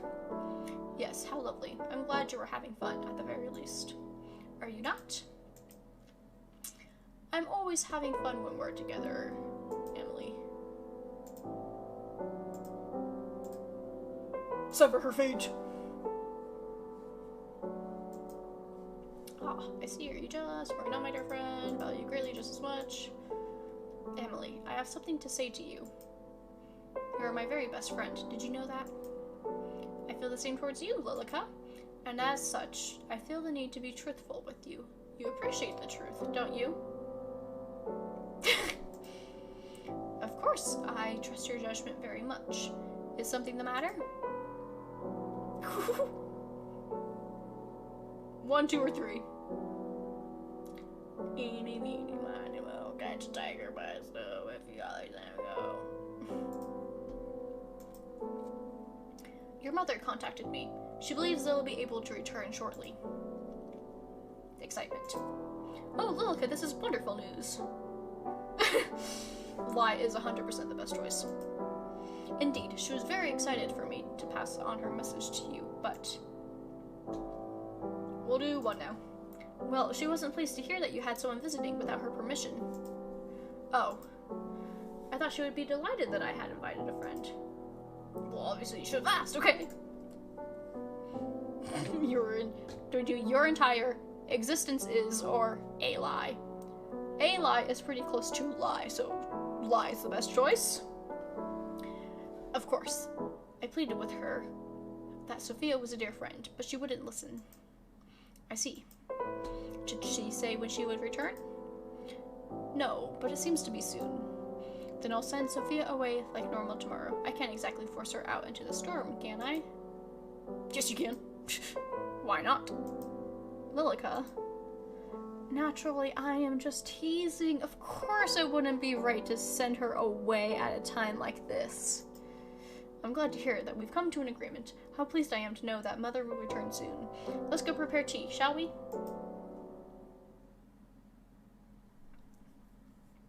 Did you finish the baking yesterday? The pastries are ready for serving. Excellent, I'll just fetch the tea then. Allow me, Lady Your Stand should be doing such task. You should follow in her first steps. What do your parents think of that? Then shall I attend to our guest?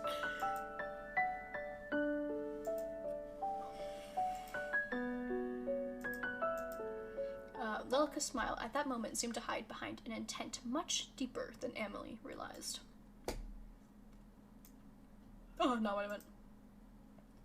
The walls had eyes. Eyes that tracked Lilica's every move. They followed her as she made careful, deliberate steps towards the sitting room. They stared, their eyes bulging, judging. They had no mouths in which to scream, but Lilica could still hear their words. We all sacrificed ourselves for you. Hope. Our only hope. Emily. Protect Emily. Prove your worth. Prove your love. Emily. Emily. Emily! Under her feet, shattered glass pierced through her shoes, cutting her feet. She could feel the blood ooze out, pooling. It was warm, comforting. She looked up to find where glass had come from. Then she noticed the cracks once again. Along every wall, every floorboard, even through the air. The world was fragmented. It was already broken. Not beyond repair. It's not. My lady, I will fix this still. You can rest. Please rest. I'll take care of everything. Anything and everything. For you. She blinked. The world reverted to the way it should. The glass that lined the floor, gone. The eyes that followed from the walls, gone. And the cracks that had begun to wrap themselves around Lilica's ankles had disappeared, too. She stood in front of the sitting room's doors, which sat slightly ajar. Inside, Lilica could see Sophia staring out of the large window. Her back stayed turned as Lilica entered the room. Of course, it wouldn't have been possible for Sophia to turn and look at her, but Lilica still found herself taking careful, quiet steps. The window shook past the dark, thick curtains. You would attempt to defy your fate. Why don't we see how long this little game lasts? Why don't we test whose love is stronger? I swear my love is unwavering. My infatuation, my yearning, my desire, you could never even wish to match it. Lilica pulled out a chair roughly, dragging the legs across the floor. Yet you dare to challenge me? You dare to test my love? Emily, was that you? Emily? Sophia took careful steps toward the chair, resting her hand against it. Literally. Or Lilica? Lilica laughs. You're nothing. Sophia sat down in the chair that was offered to her, while Lilica circled around as if a cat after its prey. But her steps paused as she heard something strange. Footsteps from above. In front of her very eyes, Lilica watched the scene unfold. A scene that made her blood run cold and her body freeze in place. My lady. The lady of the house stood beside Lilica. Where before the two had stood eye to eye, now the lady stood taller than Lilica by at least a head. My lady, what are you doing here? The lady removed her shoes and stepped onto the table. Did you come to punish me? Are you angry? I promise I will remove the plague that has entered our home. I swear it upon my undying love. The lady did not respond. Instead, she reached up and took hold of the noose. The rope wrapped around her neck, exactly where the necklace that the maid had gifted the lady should have rested.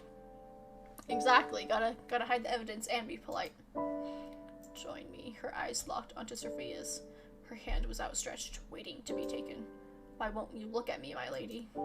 Are you truly so angry enough to despise me? For but a moment, as Sophia's outstretched hand came closer and closer, the lady's eyes turned slowly towards Lilica. They carried it with a message that only Lilica could decipher.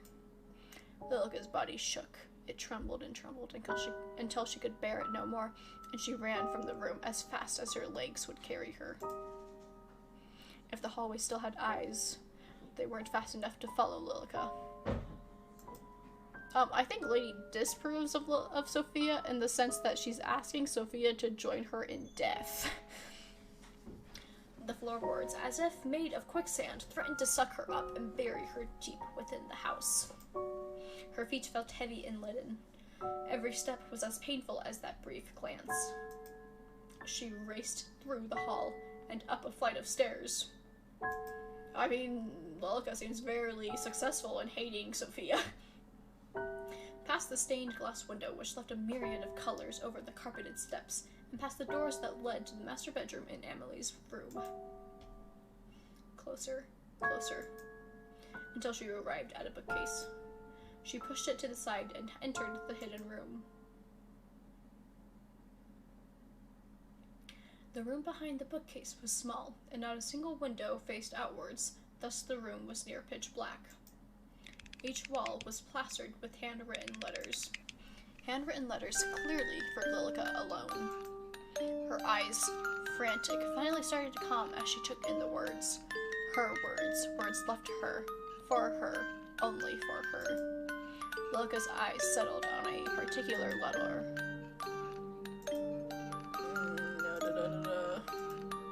What are you left?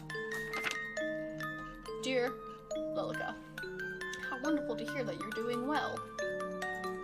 I've been very busy this week, but most of it is boring, so I won't bog you down with the details. But you do know what happened just yesterday. Of course you don't, you weren't there. I was walking home when I found an abandoned kitten. Someone left it in the box on the side of the road. How could someone do that? Anyway, I took her home. I named her Lily, just after you. It's a little embarrassing writing it out like that. I hope you don't mind. Yours, Marion.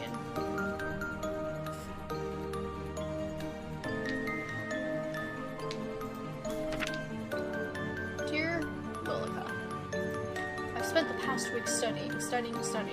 Don't get me wrong, I enjoy it, but everyone needs a break, you know? On my desk, I have a little cactus in a pot. To be honest, a cactus wasn't my first choice, but I've killed every other plant I've ever owned. Anyway, it bloomed. There's one beautiful flower coming out of it. I couldn't be happier. So that makes studying easier. I think your environment makes a big difference. How about you? Do you have any plants? I'm looking forward to hearing about it next time. Yours, Marion. Dear Lilica, today was tough. I tried my hardest, but I still failed.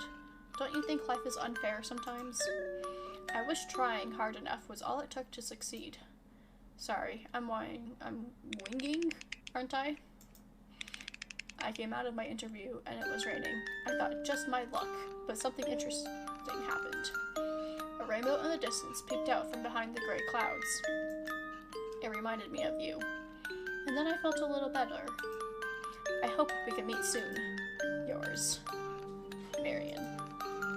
Not Sophia, not to be confused. These letters are clearly addressed to Lilica, not Emily, and are clearly from Marion, not Sophia. She ripped the letter from the wall and clutched it to her chest, collapsing to her knees. Delivery guy? I don't know. She couldn't hate me. She couldn't. She adores me like I adore her. She entrusted her everything to me. Everything. Her everything. Emily. The letter dropped from her fingers that were neither cold nor warm. You want me to get rid of that disease, don't you? You won't accept me until I protect Emily. Is that right, my lady? I'd do anything. Anything you asked. So if that's all I have to do, then I will do it. I'll keep Emily safe. Forever. Lilica stood from the ground and dusted off her skirt. Her face that had previously contorted in distress had finally calmed, and a smile gently crept onto her face. I love you, my lady, and for you, I will love Emily, too. So she doesn't even care about Emily. She's like, oh, my love cares for Emily, so therefore I have to, too. I should like the sconces, too. Where did I put those matches? Right here. You gave me a fright, Lilica. Where have you been? Preparing the guest room for your dear friend, of course. How kind. Sophia's just preparing for a bath at the present. I'm going to retrieve a towel for her from the linen closet. Emily, I think it best you send her home post-haste. What? Why would I do that? For all you know, she brings with her the plague. Sophia says it is now safe to travel. You say mother is returning soon. I should be perfectly fine, don't you think? And what if she lies? She wouldn't do that. Sophia is a kind and good-natured person. She would not bring any danger to us. Did you know that Sophia attends a local university and she lives all by herself and her husband? She says that if I wanted, I could also study. Study? Study. She wants to leave? Leave the house? No, she can't leave. She can't go anywhere. She belongs here. She was entrusted to me. The lady of the house should not study, Emily. You must stay inside the house and await your parents. But I'm sure mother would want the best for me. Emily. You must stay inside and await your parents' return. Sorry, I'm like on the verge of... I'm like yawning now for some reason. Don't you trust me? Have I ever tried to lead you astray? She doesn't know it, but yes.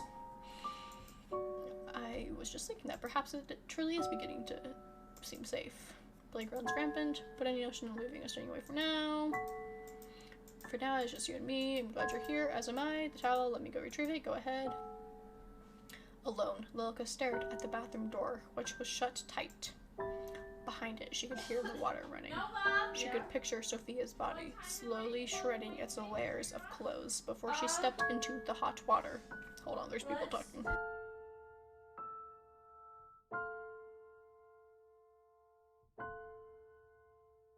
No, you're right. She has to be pale. That image was enough to force her hand. The running water sloshed. Why am I yawning?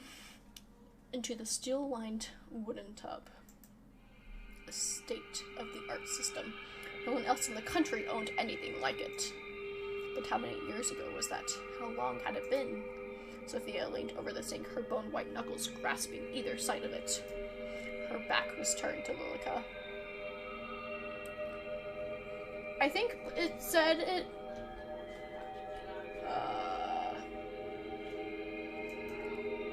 At least it's not only wood now.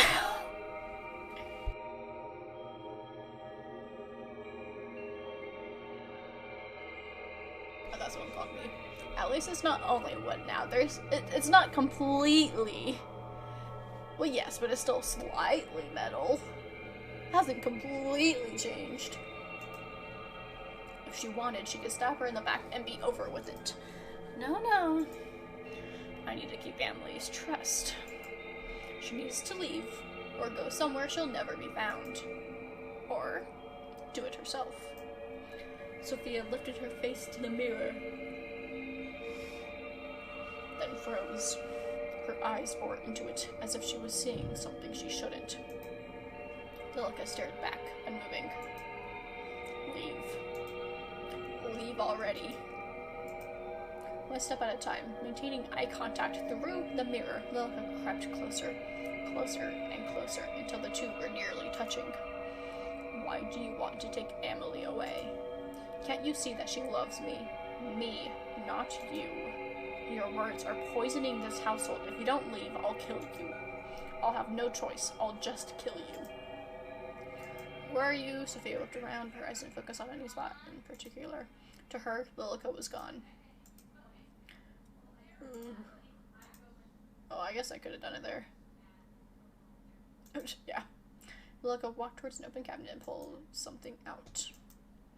The metal of the razor glistened. Lilica raised it up as she moved to stand over the tub. I believe trigger warning. Yep. With ease, the metal cut into her arm. Drops of blood fell into the water, leaving tiny splashes where they connected. Blood still runs in my veins, after all. Sophia rushed past Lilica, desperate to turn off the overflowing water before she froze once again. The water was a deep, dark red. Her slender fingers, when they're out of time, she stood bare, her expression hollow and lifeless. Lilica watched as her naked body stepped into the crimson water. Lilica, kind of creepy that you're just watching her do that. Just saying. Why not just end it here? You're scared, aren't you? Just sink down. Accept your fate. Accept it. I didn't get this far, obviously. You can hear me now, can't you?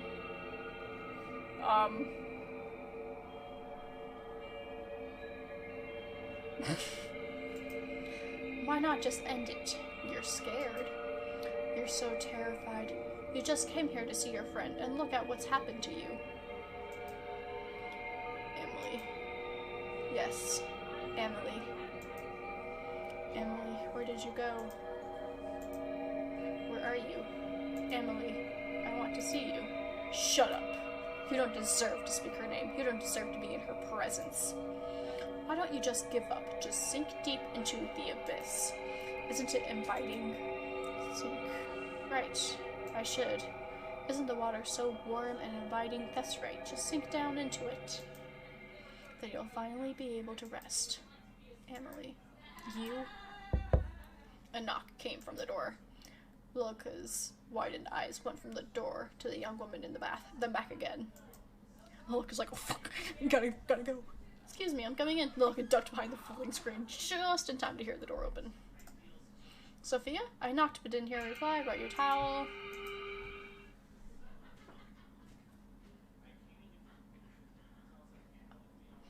She didn't wait any longer. As Emily stepped into the room to set down the towel, Lilica quickly dashed out into the hall.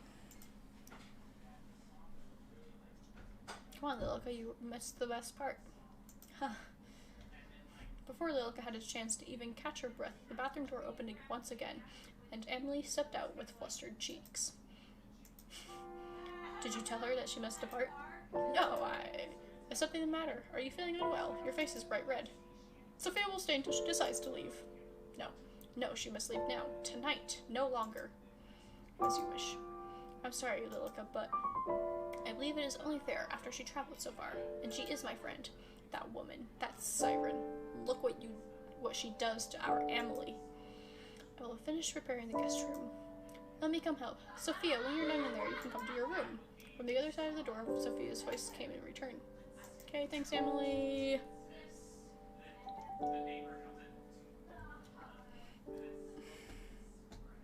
The guest bedroom was freshly cleaned, with new linen on the bed and a lit lantern beside it. Fortunately, Lilica had prepared the room well in advance.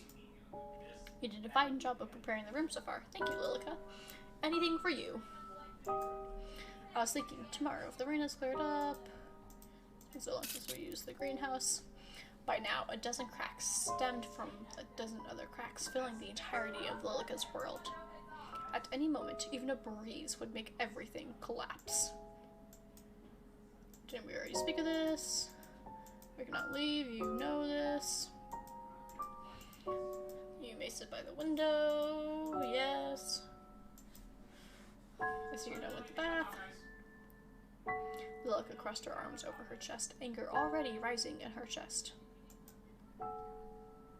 Were you talking about the greenhouse? Did you see when you arrived? I did, but it looked as if everything had died. That's impossible. Well, even if they died, we could go plant some things. How wonderful. You not heard a word I said. Don't be such a spoil sport. It's getting late now. Good night. Poison dripped from her voice as Lilica left the guest bedroom behind. The house had a heart, and that heart was beating to the same rhythm as Lilica's. It was frenzied, on the verge of losing control. It echoed through her head, through the hall, through to every corner of the building. Like Morse code, it was as if the house itself was telling her to do something. Get rid of her. Cut out the disease. Protect Emily. She bit her thumb, pacing back and forth. Emily will be upset, but Emily doesn't need anyone else. She has me. She won't be upset for long. And she'll forget. That's right, she'll forget. Her breath hitched in her throat. But what do I do? What do I do? She just won't die. My lady, what am I supposed to do? At that moment, Lilica put her ear to Emily's door, listening intently. How about coming away with me for a while? Away? Outside of the house? What about the sickness? Away? Outside of the house? It's okay now, you'll be okay. Come stay with me at my house, I can show you around my school. You don't have to go through an arranged marriage if you don't want to. Lilica's hands balled into fists at her side. You do that for me, you're my dearest friend, and I actually... You think you can take her away from me? Lilica's balled fist slammed against the door, each one set a pain shooting up her arm all the way to her shoulder. Inside, the voices went quiet. I have no other option, so she doesn't belong to you. Lilica? Finally, Lilica snapped out of her daze. At some point, Emily had left the guest bedroom and was standing a short distance away from her, looking worried. Instantly, she took a deep breath and composed herself.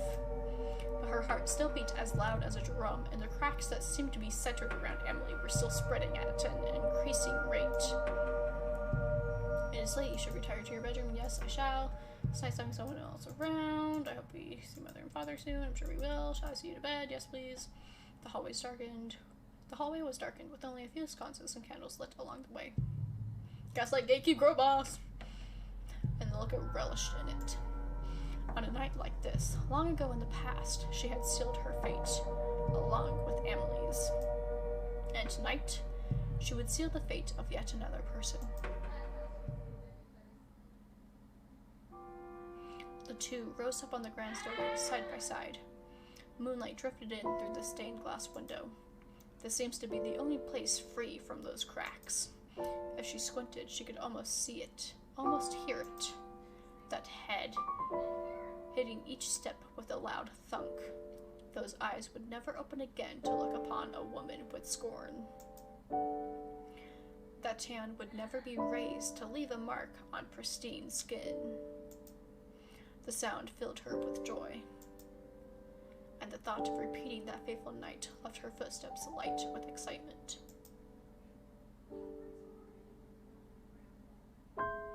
May I ask you a question? Certainly. Have you ever heard of a woman loving another woman as a woman would love a man? Ooh. Where did you hear about such a thing? Nowhere in particular. It was just thought that came to mind. think you're overtired because of all the excitement, Emily. I think it's best you get some rest. Tired leads to gay. Lilica, who was seated on the edge of Emily's bed, stood with unsteady feet. Standing in the doorway, she looked back at Emily. I don't know. Well, because it seems like Lilica is in love with the mom because they kissed at the end of that. When one killed themselves, I don't know anymore. They kissed, and she's obsessed with the mother, I guess, or something. Standing in the doorway, she looked back at Emily. I think it's more that she's so obsessed with the mother and the idea of protecting what the mother wants her to protect, that even the little tiny thing that interrupts it will set her off. And so Sophia is interrupting it and is like destroying it, hence all the cracks and whatnot, and she is furious about it because she's just doing what her love wants her to do, and she can't do that with Sophia here. Good night, Emily. Sleep well. Sophia threw off the groove. Tomorrow, everything will be better. Lilica stepped out of the bedroom, shutting the door softly behind her. The hall was still dark, with only a few candles to light her descent. It was quiet. Everything was asleep. The eyes that followed Lilica wherever she went were closed. The voices that crept up from between the floorboards were silent. Somehow, that only made Lilica more uncomfortable. But that didn't matter. Not now. She knew where she was going, and what she must do. She inched closer and closer to that door that held behind it a sickness named Sophia. It was closed tight. Lilica raised her hand, almost as if to knock, but instead pushed it open and entered.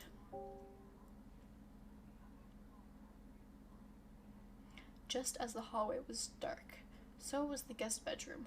The lantern had been blown out only a short while ago. Sophia's sick with the gay. No sound came from the bed. All was still. Lilica crept closer and closer, until she stood over the bed like a shadow. The woman underneath her kept her eyes shut tight. Her face was calm and serene. Lilica couldn't help but smile as her hands wrapped around her fragile, pale neck. Her fingers dug into Sophia's flesh, so soft and easily bruised. Still, she didn't even shift. For some reason, that made Lilica even more furious. But as the young woman named Sophia lay as still as a statue, her mind wandered back to another that had once done the same in this very house. A young woman who had left Emily in Lilica's care, who had only wanted the best for her daughter, had only wanted for her to be happy. The problem is she'll leave. That's the problem, isn't it, my lady? The cold finger slowly unwound from Sophia's throat. That she'll leave and take Emily away, but if she stays, then won't Emily be happy? She'll be so happy, always, forever. And then maybe you can... Lilica withdrew from the room in a rush, her feet carrying her faster than they ever had before. Through the hall, up the stairs, and into Emily's bedroom once again. The bed was warm and inviting. Lilica enveloped herself in that heat, wrapping her arms around Emily tightly. So, Lilica? Do you want Sophia to stay here forever? What? She will leave if we don't do anything about it. She'll leave and you'll never hear from her again. That's not true, Lilica. She wouldn't just do that. My dear Emily, I spoke to her just a moment ago. She was already packing up her bags. At that, Emily rubbed her eyes and sat up. It can't be true. Go check for yourself. No. Emily, not wasting even a single moment, walked towards her door and peered down. From here, the moon was shining in through the stained glass just right, illuminating the hallway below. In the distance, a shadow could be seen moving. Lilica smiled. See? Lilica picked up a toy doll that still sat on Emily's bed, a relic from the past. Its straw-colored hair almost seemed to stand on end. Don't you want to keep her here? Don't you want her to be like this doll? Keep her here. Right. You're your own special doll. He will never leave you. Don't worry. I'll make it happen, just for you. I'll make sure you're happy forever. Go down the hall to my room behind the bookcase. Wait for me. Emily's eyes had glazed over, as if she wasn't truly there. She stood from the bed and picked up a small black case that rested on her nightstand before leaving the room. It wasn't long afterwards that Lilica followed in her footsteps, just in time to see Sophia ascending the staircase. She walked straight past Lilica, who was smiling happily, and approached Emily's door. As she knocked, the door fell open with a groan. Emily, are you in here? Emily's waiting for you. From somewhere hidden in the darkness, a fragile melody filled the air. Almost instantly, Sophia turned towards the sound and began to follow. Lilica sped up enough to walk beside her. Isn't this great? You like Emily, don't you? Don't you want to make her happy? She would be ecstatic for you to stay forever. So why don't we help her? To be happy forever. She offered no answer. They entered the room together. In the center of the room, surrounded by candles, Emily sat. Her skirt fanned out around her. Spread out over the floor were piles of letters. Upon closer inspection, each was filled with words that had been crossed out and signed with yours, Marion. Emily, are you awake? Her eyes were shut tight, so her hands moved enough to play the sorrowful tune. Please listen to me, Emily. Lilica she isn't. I'm not what? You're going to leave her, aren't you? Lilica shut the door, dragging the heavy lock across. In response, Sophia rushed backwards and tried the handle to no avail. Emily's eyes finally opened. In place of her usual golden eyes was a glare of deep red. Step out of it, please. Just snap out of it. You want to take her away? Emily, please. One at a time, Lilica blew out the candles on the floor. The room was plunged into darkness. I know, right? So many mixed signals. Emily fell forward, her body exhausted.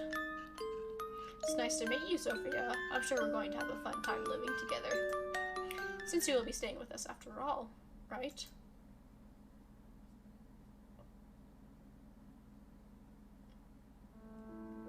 Lilica, could you pass the sugar? Confused? I guess. Of course, Emily. With a smile, Lilica pushed the sugar across the table towards Emily. She picked up the teaspoon and dropped a single cup of sugar into her tea. Would you like one, Lilica? No, thank you. Just being around you makes my tea sweet enough. Aww. And you, Sophia? You're awfully quiet today. Wow. You're awfully quiet today. I'll just give you one. Next to Emily sat Sophia. Perfect and pristine. To Emily's eyes, at least. But Lilica saw the truth. Her flesh convulsed and pulsated, and her eyes bulged from what was once her head. The shape of Sophia was gone, and in its place was a mound of a person who used to be. Lilica smiled. You know she likes sugar in her tea. There's no need to ask. You're right. I'm so happy. Sophia and Lilica, you're both so important to me. Thank you for being by my side. Anytime. Isn't that right, Sophia? From now on, it's just the three of us.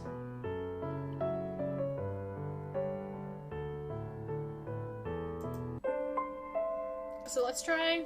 So we still got two more, right? So let's do this. So we're not gonna sever her fate. Come along, that's pretty. Did you finish baking yesterday? Pastries are ready for serving. Excellent. Festive.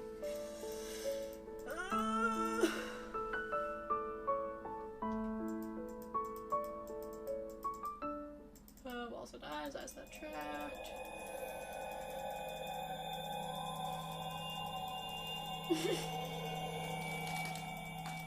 Got beyond repair.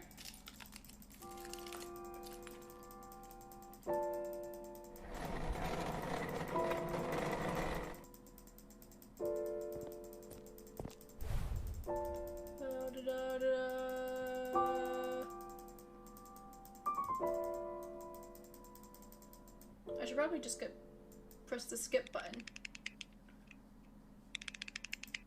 Look left. Look right. Look ahead.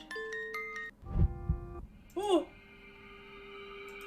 We're not gonna click it. Skip button is very handy.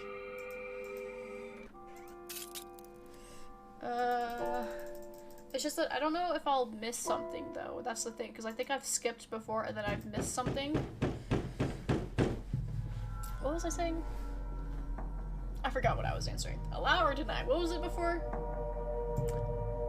What had I answered? I don't remember. We'll allow her fate.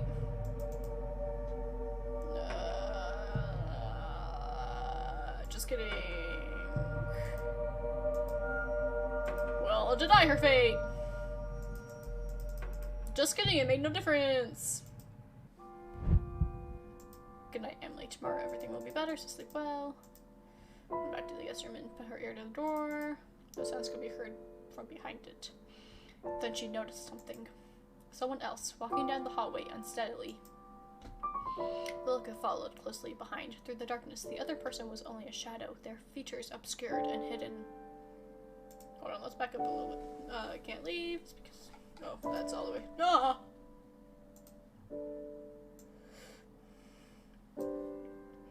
Oh, yes, okay. So she stood up, and she walked out. Good night, everything will be better, so sleep well. Yeah, okay. The sound of her light steps on the old wooden floorboards mixed in with the rain that was still raging just outside of those walls. The kitchen was by the stairwell. It's right by the stairwell. But you aren't going to the kitchen, are you? Hand-painted portraits were lined up in rows of either side of the hall. It seemed as if their eyes moved to follow Lilica's every move. Sophia stared up at the grand staircase. She seemed as if she were entranced with each and every step. They're waiting for you. Those two people, they're calling for you. Go on. Go to them. Sophia's unsteady hand reached for the banister. Her ascent was slow and careful, her eyes fixed on that door. That special door. That room where the maid had met her end and her most hated person rested beside her. That room where she had made a promise to the person she loved. Lilica needed only to reach into the kitchen to procure an item that was waiting for her. Had been waiting for her all this time since Sophia had arrived. She really do be. A knife with dark age stains over the blade and hilt. Long had it sat there, festering, waiting. Desperate for more blood. Like a hunter stalking her prey, Lilica followed behind Sophia. A knife. No! The knife gripped tightly in her hand. The two stood side by side, staring at the door to the master bedroom. It was shut tight, as it had been for countless years. Sophia trembled. They accidentally capitalized the I. With a smile, Lilica reached over to give her arm a squeeze. Go on. You want to know the truth, don't you? You can hear their voices. I'll allow you this much. With a careful notion, Sophia pushed the door open. All at once, countless memories came flooding back of love, hope, of the future, and of death. Sophia disappeared into the dark room, the only light being a candle she carried in her hand. A family of mice ran out of the room and down the staircase. The taste of freedom was oh so sweet for them. More quiet than the mice that had escaped, Lilica followed Sophia into the room. Lilica really do be stabby stab. The mice are the guest star in the show, okay? They're very important. The favorite background character. Wax dripped from the burning candle onto the wooden floor. She trembled as she reached a shaky hand to the bed. And at the same moment, Lilica swung the door closed behind them, and the room plunged into darkness. But that darkness didn't matter to Lilica, not to she, who knew this room like the back of her hand. Emily isn't here to save you. Sophia's eyes searched the room to no avail. Sorry you came in here after you asked me not to. I'll just go now, okay? The pale-haired woman fell back onto the bed before she had a moment to react. The yellowed bones of the lord of the manor and the maid rattled underneath her, flesh long deteriorated. Lilica smiled.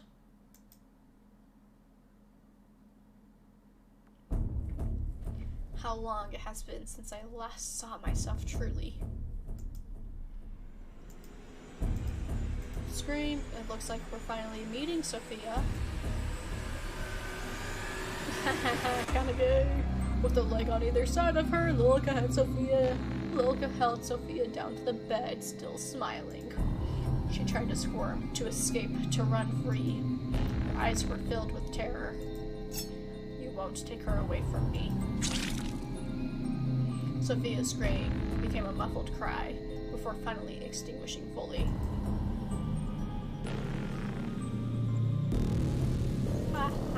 Finally. My lady, did you see? Are you watching? I've saved her. I've saved Emily. Only when Lilka tried to stand did she notice it, an aged bone poking out from her stomach. Dark fluid dripped out from around it. With a slight frown, Lilka pulled it free. Bad idea. Ugh. It's okay. It'll be okay. Lilka closed her eyes. I'm just a little tired. I'll just sleep for a bit. Her eyes grew heavy. So heavy. So heavy that the only option would be to sleep at this very moment. How could you do that? What? Lilka, why? Why? Why would you hurt Emily like that? Why did you kill Emily? Oh. Her eyes opened with a start, her heart racing faster than it had ever raced before. The room seemed to be spinning, and her head throbbing. Then she saw it. Lying on the bed, between the two skeletons, was the body of a young woman. A young woman with long brown hair. Her dress was stained red. Emily. No, not that. That's not... Who did this? Who? Sophia? Lilka, I think you did it. Emily, wake up! Wake! She blinked and the young woman below her disappeared. In her place, Sophia appeared. The room was still dark, not even a drop of sunlight peeked through the covered windows. What a real trick of the eyes. She stepped out from the master bedroom just as Emily did the same, right next door. Awkward! Good morning, Lilka. I was just on my way to see if Sophia has awakened yet. Emily. Sophia disappeared during the night, I believe. She went to the same place your parents went. Haha. Yes. What? That cannot be right. Don't run, Emily. Emily dashed down the hall and knocked quickly on the door to the guest bedroom, which fell open with no resistance. Inside, the bedding was disheveled, and her luggage was strewn about. She went to sleep without saying goodbye. I'm sorry, I told you it was a bad idea for anyone to visit. This isn't fair. Come here. Lilka wrapped her thin arms around the young lady, gently patting her on the back. See, you shouldn't depend on anyone else. I'm here. I won't ever leave you. Emily clutched at her back, tears already falling from her eyes. We'll be together forever. Ugh. Oh! Lilka?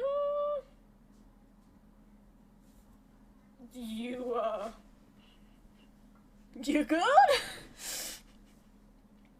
Emily froze in Lilka's arms before pulling back completely. What happened to your face? My face? Lilka's hands went to her face instantly. Is something wrong? Emily's expression had darkened, her mouth shut firmly in a line. My face. Pulling out a small mirror from her pocket, Lilka finally saw it. A black void of nothingness where her face should have been. She turned and ran down the hall and up the stairs before Lilka could even call out after her. The void seemed to seep out from her very skin, oozing, leaking out from the wound at her stomach. That disease-ridden hag. Emily, wait, it's okay, everything will be Lilka's hand that reached out towards Emily fell to her side. At the top of the staircase in this manner, in the middle of a field, far out in the countryside, Emily stood at an open doorway. The doorway that hadn't been opened to her in more years than that she could truly imagine. And inside, she witnessed a sight she never should have. Her eyes, hollow and her body petrified.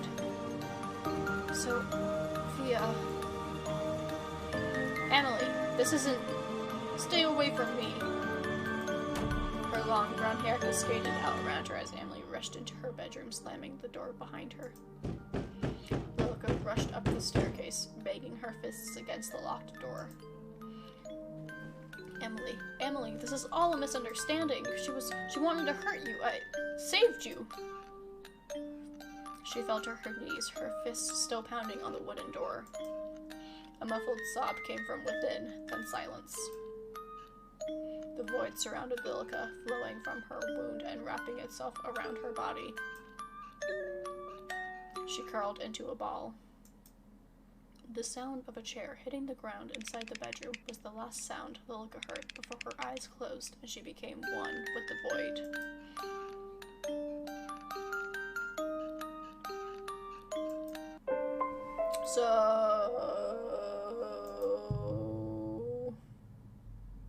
I don't remember. What should I click? What should I click that I just did? Did I do allow or deny?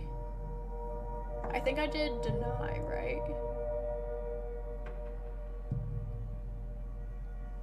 I did deny, so now I should do allow. Right?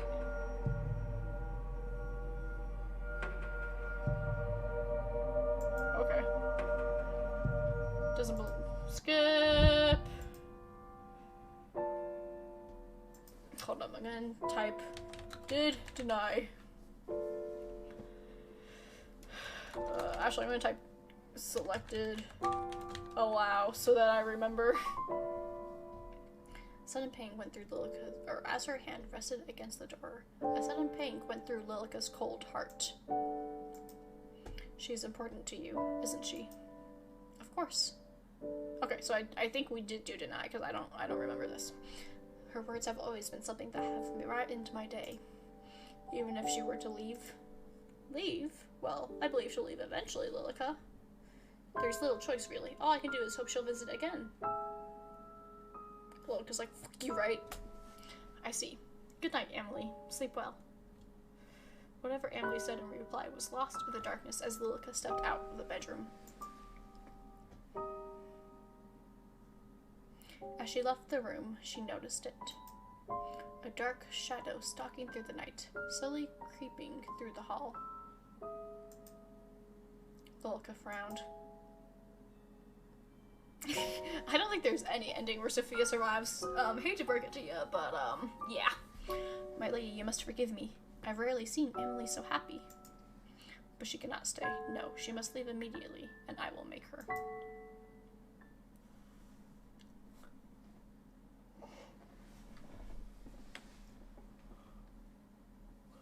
Sorry, that was a really long yawn for some reason. She stood on the grand staircase outlined in the moon's glow.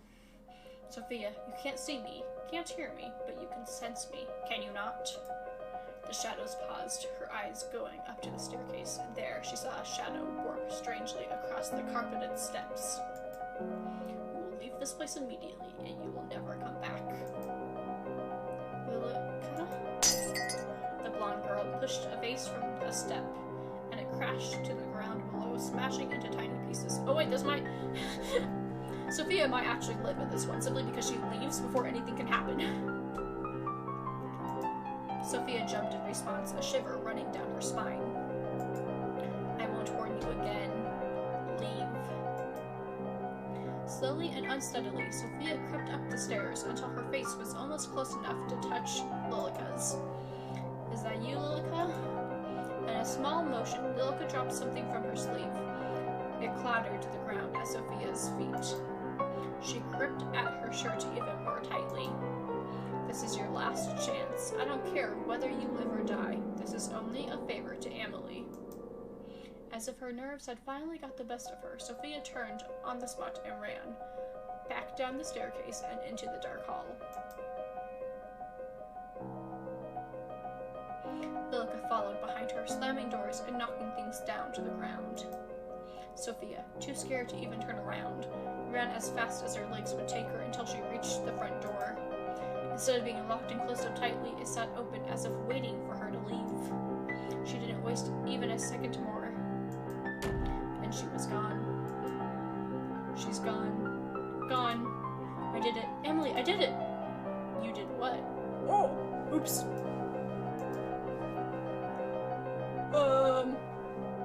Awkward, don't worry about it, Emily. Don't worry about it. Nothing. I didn't do anything. What do you mean? Did you... This is what it looks like, Emily. Please, listen to me. Did you force her to leave? No, I'm going after her. Lilica jumped in front of the door, arms spread wide. You can't. Why? Because you might die. It is unsafe to do so. You belong here, with me, together. I've had enough of this and that being unsafe. Lilica, either you move to the side or any friendship I thought we had is gone. Lilica wavered. Her arms, which had held such conviction, began to droop. I've always done what's best for you, have I not? All of this time, have I not remained at your side? Please, trust me, I only did what I had to do. So this is what you've decided. Oof! Don't come near me again. Emily turned her back on the blonde-haired woman, who dropped to her knees as she watched her leave. Emily! Good night, Lilica. Darkness filled every inch of her brain. A voice screamed out from inside of her, mocking her. This isn't right. My lady, this isn't right. Didn't I do the right thing? I let her go. I did her a favor, but Emily is upset.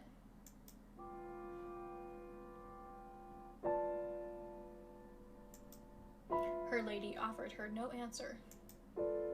Is this punishment for not doing as you wished? Sophia should have died. She should have died. Should have died. Died. But now she's alive, and Emily is angry. In that dark room, all alone, Lilica clutched onto something. Get wrecked! Check yourself before you wreck yourself, Lilica. Something she kept hidden in a closet, away from any prying eyes. She held it tighter. Its green dress fell apart at her touch. Can't you make this all better again? Can't we make her forget? Her forehead fell down and rested against the other person's shoulder. They remained silent, as they had been for many long years. I'm sorry, I'll make it all better. We can make her forget, can't we? Can't we start again? Just like before, we can start again. Lilica stood, placing the skeleton of her lady carefully back in the closet. Not creepy at all. She's got literal skeletons in her closet, guys. Keep waiting for me. I promise I'll make everything right again. Let's start again, Emily. You and me, forever. Lilica walked into the room, holding a tray carefully in her hands. On it sat a teapot and 2 cups. Emily, I have brought the tea. Excellent, it smells delicious. Emily smiled brightly, filling Lilica with happiness in return. Lilica, may I ask you something? Of course. I found this letter by the front door. Do you know where it came from? Emily held out an envelope. The front was blank. How strange. Perhaps it was delivered here by accident. Lilica took it from her and opened it. At the bottom, it was signed, Yours always, Sophia. Yes, it seems to be for someone else. I'll mail this back, yes? Thank you, Lilica. I appreciate it. Finished with her tea, Emily stood first and left the room. Lilica smiled. From under the table, she pulled out a stack of envelopes that seemed to match the one Emily had given to her. And all at once, she threw them into the fireplace. Goodbye, Sophia. Oh.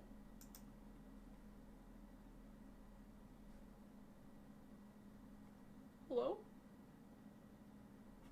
Is this really okay? I mean, it's better than the other endings. You know, I think this is the best solution. They're not good. None of them are good, but this is the best. What about the future? Should you try again? I wish I could save so I could come. No, the future is scary. It's better we stay here, together. Oh. I always do that. Yep. Well, I guess that's the entire game. Took me almost 3 hours. The future is scary. Not even wrong. You right. 100%. But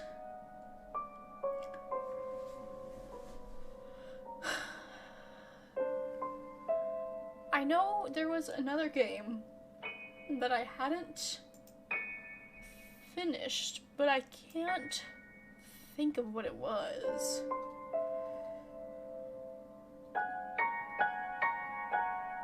I swear there was another game that I started and didn't finish.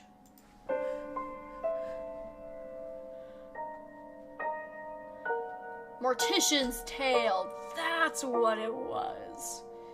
Maybe we'll play that next time.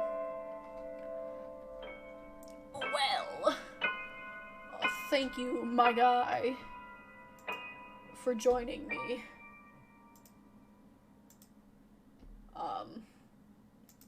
But 'tis the end. Don't play the wrong. It played the wrong song. Stop. You played the wrong song. I will see you later. Bye bye.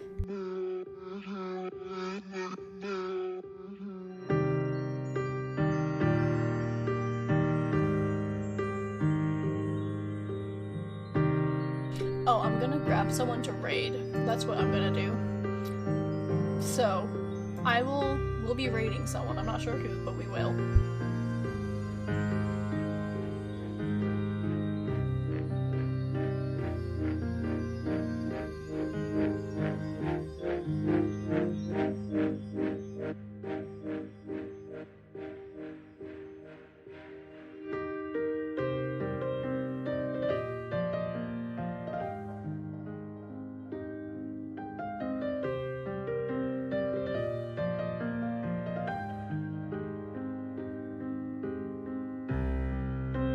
We're gonna do Braden RDS.